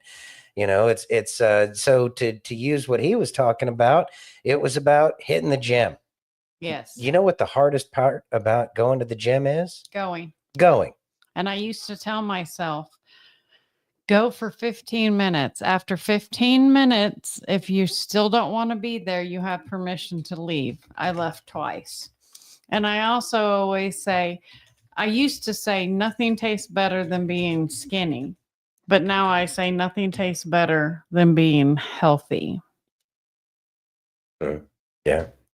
Huge difference. Huge difference. Yeah.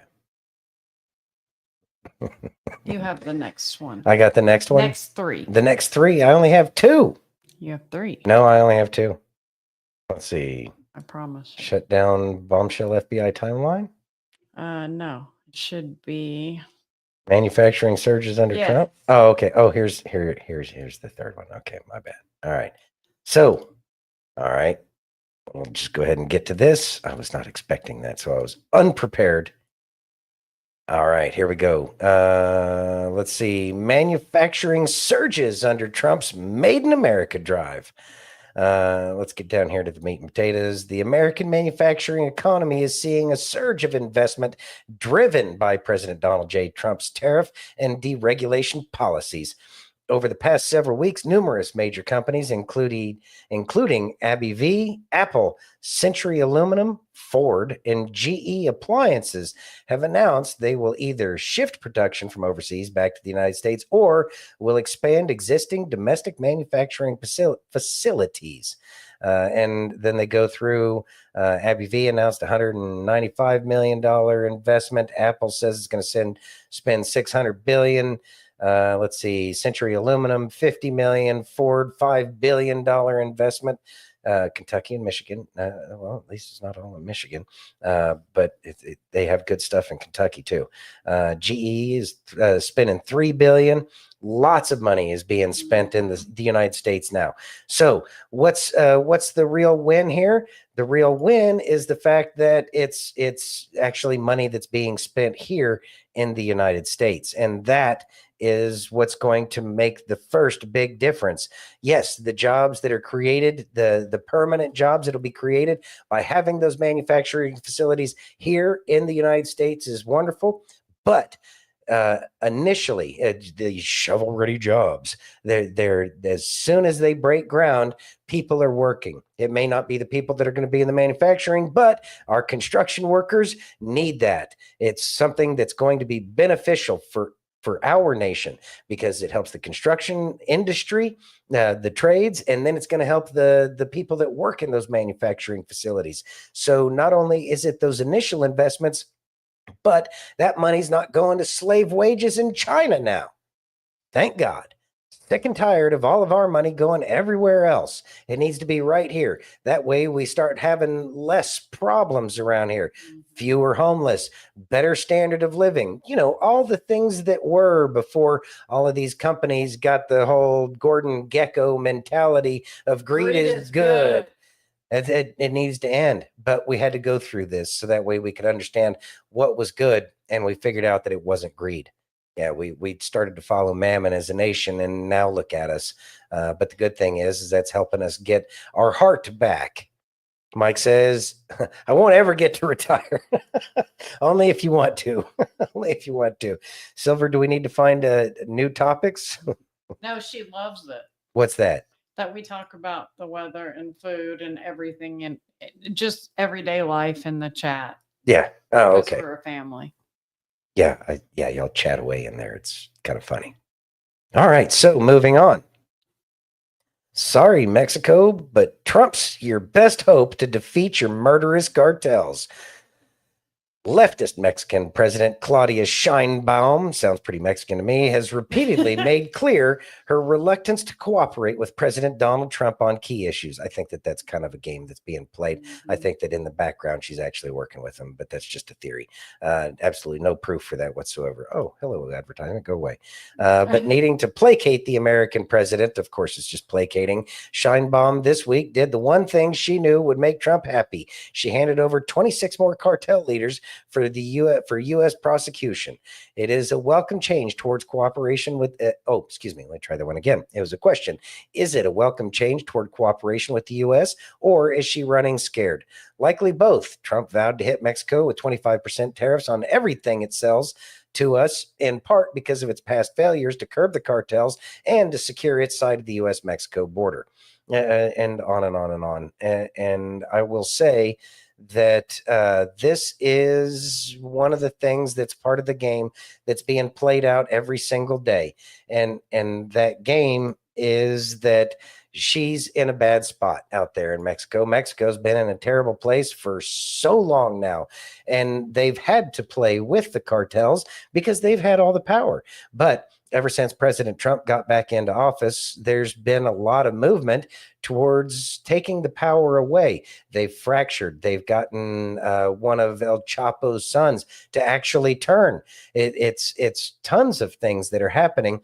And so they're kind of on the, I wouldn't say the ropes, but they're definitely trying to figure out what they can do left now that everything's going on. And President Trump keeps hitting with the military over and over again. And he says that he's going to send U.S. military special operations forces into other nations to deal with the cartels. So President Trump is sticking it to him. She would have not had the ability to truly be able to have a tough stance on her own if she didn't have President Trump in office. Certainly if Kamala would have been sticking around, she would have been stuck dealing with whatever it was that she had going on. And now she actually has an opportunity to try to make Mexico great again, which I think would make everybody happy, because a strong Mexico is great for America. It's not that we want to take anything away from Mexico. It's that we want Mexico and the people who have been running it in the background, stealing everybody's money through drugs and human trafficking and whatnot, that if they aren't running the country of Mexico anymore, a strong Mexico means that they won't feel the need to come over here illegally. We do need to take care of our side of the hemisphere before we start worrying about anything over in Europe and stuff like that. But we're going to have to still be a part of the global community. It is what it is. It's the world we live in to this day.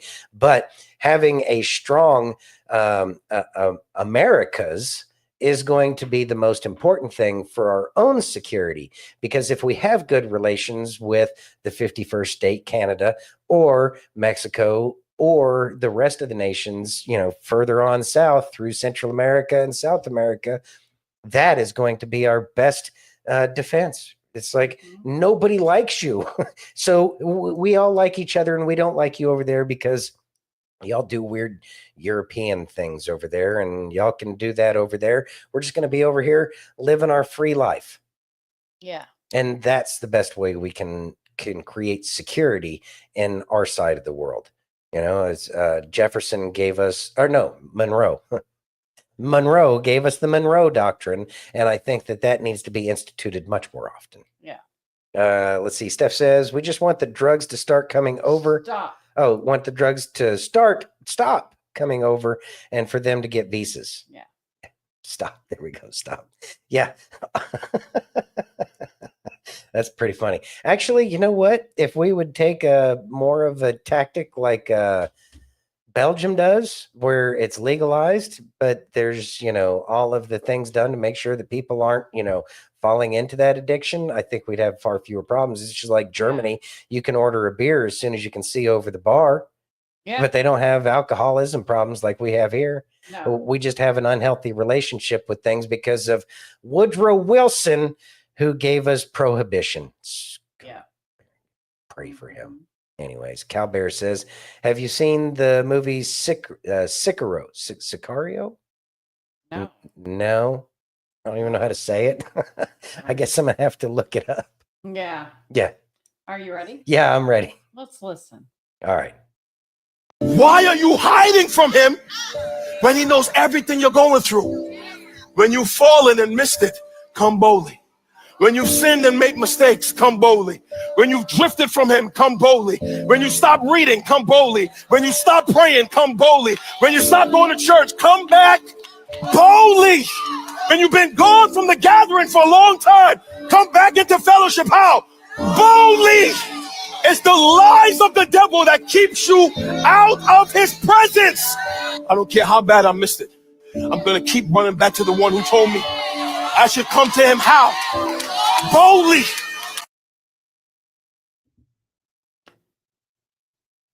Thoughts. What is with the delayed thoughts tonight? Oh my God, you take forever. It's throwing me off. Anyway, we got to come to him boldly. He wants us to be bold. Yeah, but we got to be, we got to have, as pure of a heart as we can. But when we come to him boldly, he'll do so many things for us. And that's what we need to do. Just like David, what was being spoken of earlier, we need to be, after God's own heart. But as we do that, we can certainly come to him boldly. God wants to bless each and every one of us more than we know how to ask or even imagine. We just have to come to him boldly and do the things that he wants us to do boldly as well. Amen. I was typing that. Typing? Yes. Oh, you're typing amen. Okay. Yes. There you go. Are you ready? Yes. Would you read that, please? This clown. Oh, clowns. Hold on. All right. Flashback. Obama and Fauci proved they should be charged with crimes against humanity.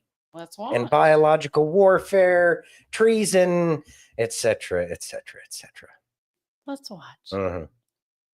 Thanks to the work of the Biden administration, Dr. Fauci, we already have millions of kids around the country who have gotten vaccinated, which means that if you're still thinking about it, get informed, talk to somebody you trust, your family doctor, your pediatrician, a school nurse, get more information about it. They'll tell you it's safe, it's effective.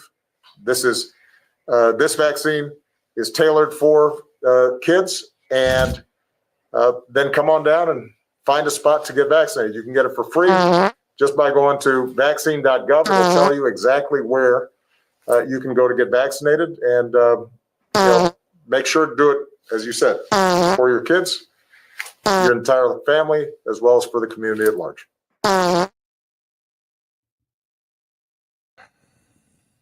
Yeah, pants on fire. That dude. Thoughts?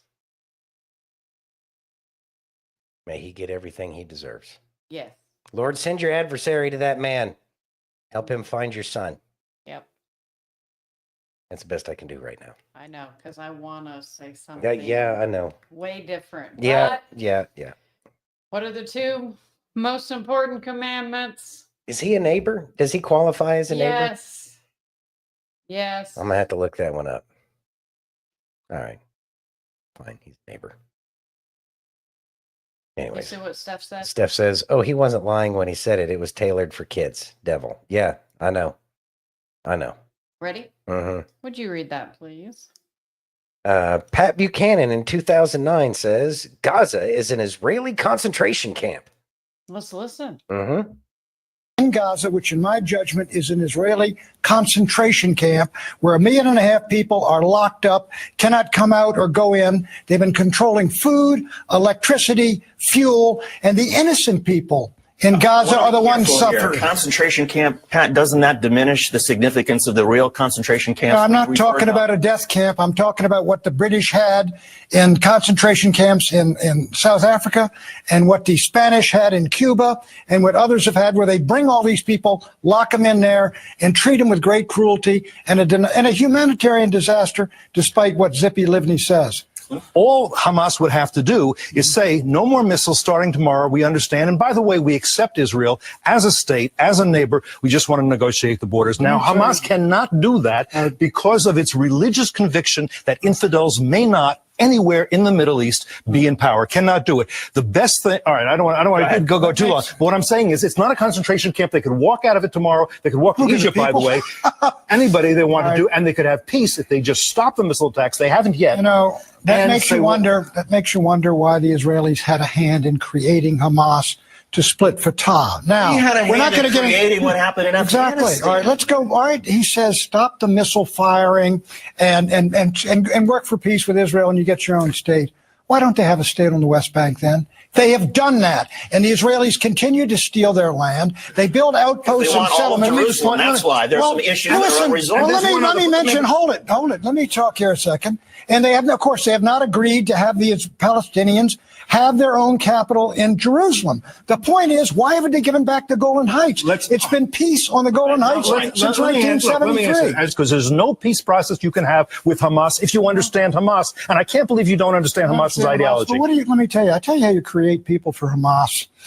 You kill 675 people, you wound and injure 3,000. What do you think the brothers and sisters, those 5 little girls that died, what are they going to be when they grow up? What are these people under this treated like this? Look, why do you think the Palestinians? You know, and I know that Hamas's doctrine, we can talk about it right here, I know their is to doctrine. hide in schools, in mosques, to hide among the civilians and use civilians for shields. And you know it is a war crime to use civilians for shields. You should be criticizing those war crimes on the part of Hamas. Look, Hamas, any war crimes, I criticize their attacks with those rockets, stupid and cruel. But you sit here and tell me that the Israeli people or the Israeli nation have treated the Palestinian people with any kind of justice. Those towns hit by the rockets are former Palestinian towns. Well, Ashkelon, Ashdod. Well, speaking of justice, the issue we're getting into tomorrow is sort of the justice of the criticism of Israel, which to me seems like a complete double standard with the way we treat a lot of countries around the world. And that's a separate issue, and we'll get into that tomorrow. But All right, put up the Fire and 8 one because that's right along the lines where I was at. There we go. I love Israel, but I promise I don't understand what's happening there. Really, my ignorance is complete, but everyone is so confident about what's happening. I just don't know. I'm right along with you, Fire and 8. It's something that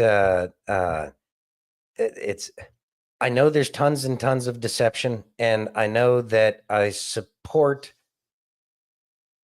the people of Israel, but I don't necessarily believe that the state of Israel that has been created is exactly what it's supposed to be. Left Lane says, brother, if you do not understand what's going on in Israel, you need to do a study on the book of Revelations.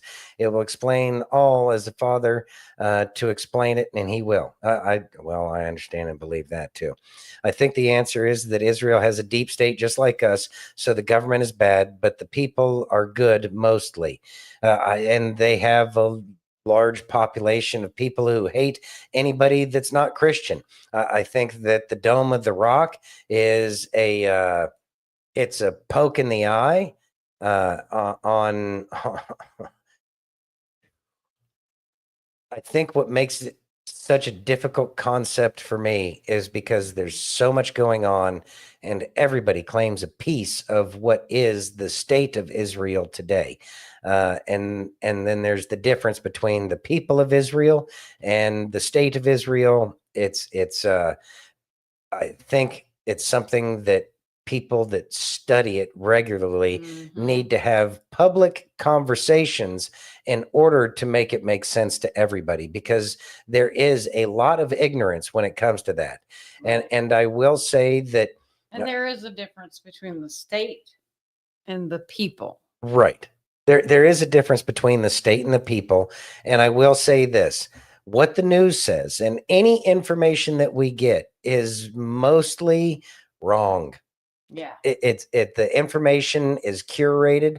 You have to spend a lot of time looking at the information from all sides. And even then you're still going to have missing pieces. It's something that requires a much broader conversation, but they don't treat us like adults or citizens because they feel like that we're supposed to be told what we're supposed to think and do about any foreign policy. Our country does us a huge disservice by not telling us the truth. Left Lane says, yes, it's a poke in the eye, and that still has to go bye-bye before the temple can be rebuilt. Oh, I know and I know that every Muslim out there will lose their mind if they tear down the Dome of the Rock. Fire and 8 says, my wife and I met there in Jerusalem, and the hatred is tangible. So many wonderful people all over that land. The tension is almost visible. That's pretty much everything I've ever heard. It's got to happen here first. The Bible says Israel will become a nation again. That has happened. Yes, it has. Yes, it has. Yep. You ready? It is what it is. Just sit back and watch. Yeah. Pray continuously. Silver says, Fire and 8, I'm sure it will, I'm sure. And we're going to get to experience it together, living through history. That It's a great time to be alive. Yes. You ready? Yeah. I got Kelly again. All right. Kelly's good. Yes. We need him right now. Yes, we do. Why is it we Jesus. keep trying to make deals with God like he's a mob boss? I'll make you an offer you can't refuse. Lord, if you'll just get me through this, I'll be a missionary in Africa. I'll give everything I have to the poor. I won't miss another Sunday. Problem. Listen, my friends. You know you're not bribing God, right? You're just bargaining with the one who already paid the price for everything. And if you really think that's going to work out for you, allow me to introduce you to Jephthah. What's that you say? Who is that in the Bible? Well, I am so glad you asked. Judges 11 says, God called Jephthah to lead his army into victory. And then it says, the Spirit of the Lord came upon Jephthah. Translation, God already signed the victory papers. Game's over before it even started, son. But Jephthah, you know what our guy does? He says, Lord, if you just let me win this battle, then I will lay down on the altar whatever walks out of my front door the minute I get home. What? Bruh, what did you think was gonna walk out? Your goat wearing a choose me sign? And as it turns out, who walked out first? It was his daughter, his only child. And now suddenly, the deal of the century turns into the tragedy of the year. But time out for a minute. Here's the kicker. Here's the crazy part. God never asked for that vow. That was not faith. That was fear wrapped in bad theology. I mean, come on. The law even said if your vow violates God's word, you don't keep it. You see, here's the truth, my friends. Jephthah could have repented. He could have redeemed his vow. He could have saved his daughter. But instead, he doubled down on his own stupidity. And from that point on, Israel spent 4 days a year mourning her. So the moral of the story is this, my friends. Rash promises to God are just you trying to control the outcome. And the second we start thinking we can manipulate God, you're no longer worshiping him. Now we're just auditioning for his job. So let me remind you today, God doesn't need your deals. He needs your obedience. He doesn't want your bargain. He wants your trust. So I say, let's stop trying to sweeten the pot with the creator of the universe. He's not impressed with our bribes. He's moved by your faith. Trying to bargain with God is worthless. Obedience through trust, however, that's priceless. And think about that for a minute. Thoughts? So yeah, the story of Jephthah is that's a tough one. It is. They even go over that in The Chosen. Yeah. Where Yeshua says, He my never- father never asked for that. Yeah, my father never asked him to do that. Yeah. Yeah, it's whew.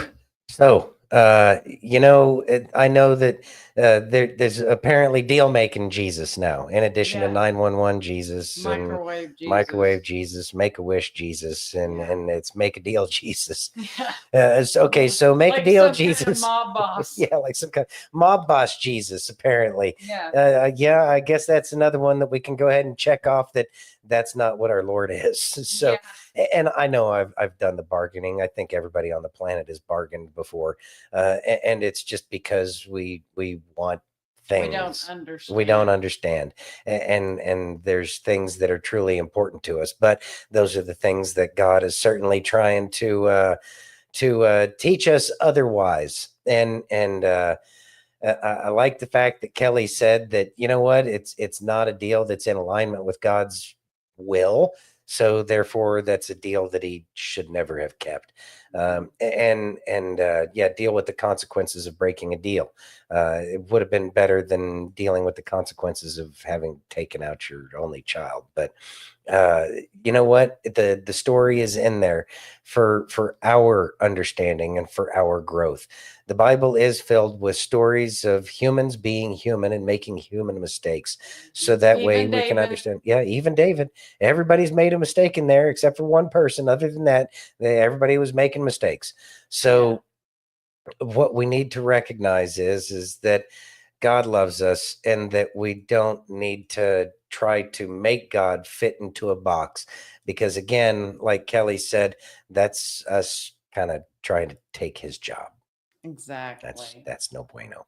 Yes, and I agree with Fire. Yes, and we are ever learning. We are ever learning.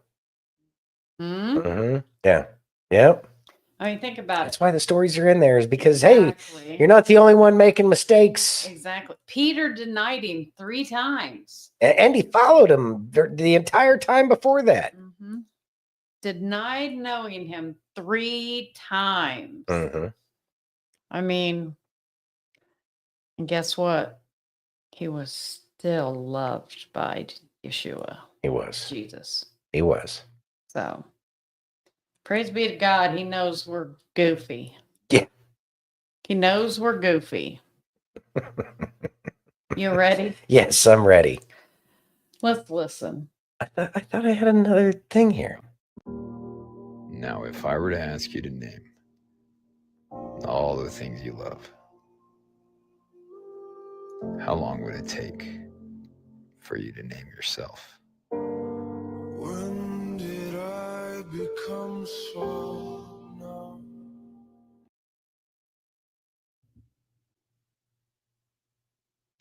Wow. How long would it take you to name yourself? God, self, spouse, then everything else. Make sure you're loving yourself. Make sure you put yourself higher on that priority list. That's all I got. Thoughts? You know, that's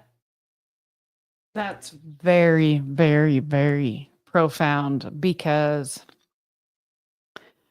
when he said that, I was thinking, you, my family, the cats, my house, my life. I didn't think about me right off the bat. as he Forgot that was you were a gift talking. that he gave you. Yeah. Yeah. Yeah. Exactly, Fire. Wow. That just kind of punches you in the gut, doesn't it? I hope we weren't putting him down. I think it was just the example. No, it was just an example. I promise I wasn't putting him down. There you go, Fire Nate. Love your neighbor as yourself implies that you actually love yourself. I know. I know. Sometimes we need to wake up and realize it is God's self, spouse, and then everything else. Yeah. Don't forget to love Amen. yourself, friends. Yeah. That's important too.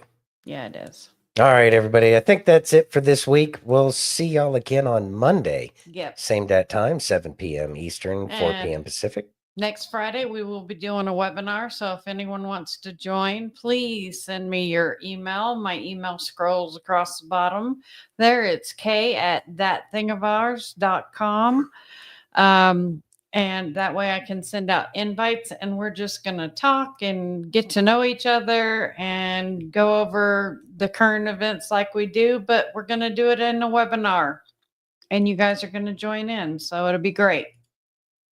Whatever. I'll be there. Yeah, I'll be You'll there. be there. We'll be there. Y'all be there too if you want. Yeah. Anyway, so that's going to be next Friday. But we are taking Fridays off so that way we can just get stuff done. Yeah. So that way things don't get piled up like they did before. Yeah. So yeah, we'll see y'all again on Monday at 7 p.m. Eastern, 4 p.m. Pacific on Facebook, YouTube, Twitch, Rumble, Locals, and Pill.net.